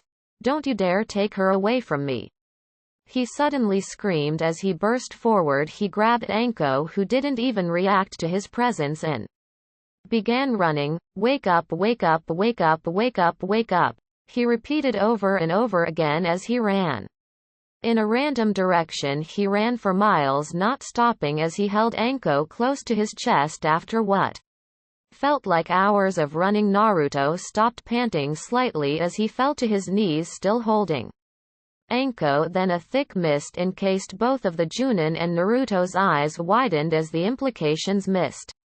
Why mist? Mist loved him, so why would mist try and kill Anko? The mist began swirling around him like a tornado, with several people crying and wailing in the background, but no one that Naruto could hear. He clenched Anko tighter to his chest but found she was no longer there. No, he shouted hysterically as he went to perform a jutsu, but his own chakra chains sprouted from his back and wrapped themselves around the blonde as he struggled helplessly. No, he screamed in agony. Then as soon as it came, the mist faded from existence and Naruto was left wrapped in his chains with Anko's dead body laying right in front of him. Naruto's eyes widened, his pupils shrinking as his eyes turned bloodshot, his Mangekyo activating as he furiously struggled against the chains. No, he protested as he jerked back and forth. Please don't take her from me, she's my salvation. Please don't take her from me, please don't. I love her, please don't take her from me, he screamed, his voice turning hoarse. From the sheer intensity of his volume, he fell to his knees and looked at Anko's body with tears falling out of his eyes. No, please. Naruto sat up from the couch, panting hard as sweat trailed along his forehead. He gripped the cushions of the couch and grit his teeth, pain echoing throughout his heart. I will save you, Anko-chan, he whispered. I promise I'll do whatever it takes to save you. And cut next part in 1 to 3 days. BYEE.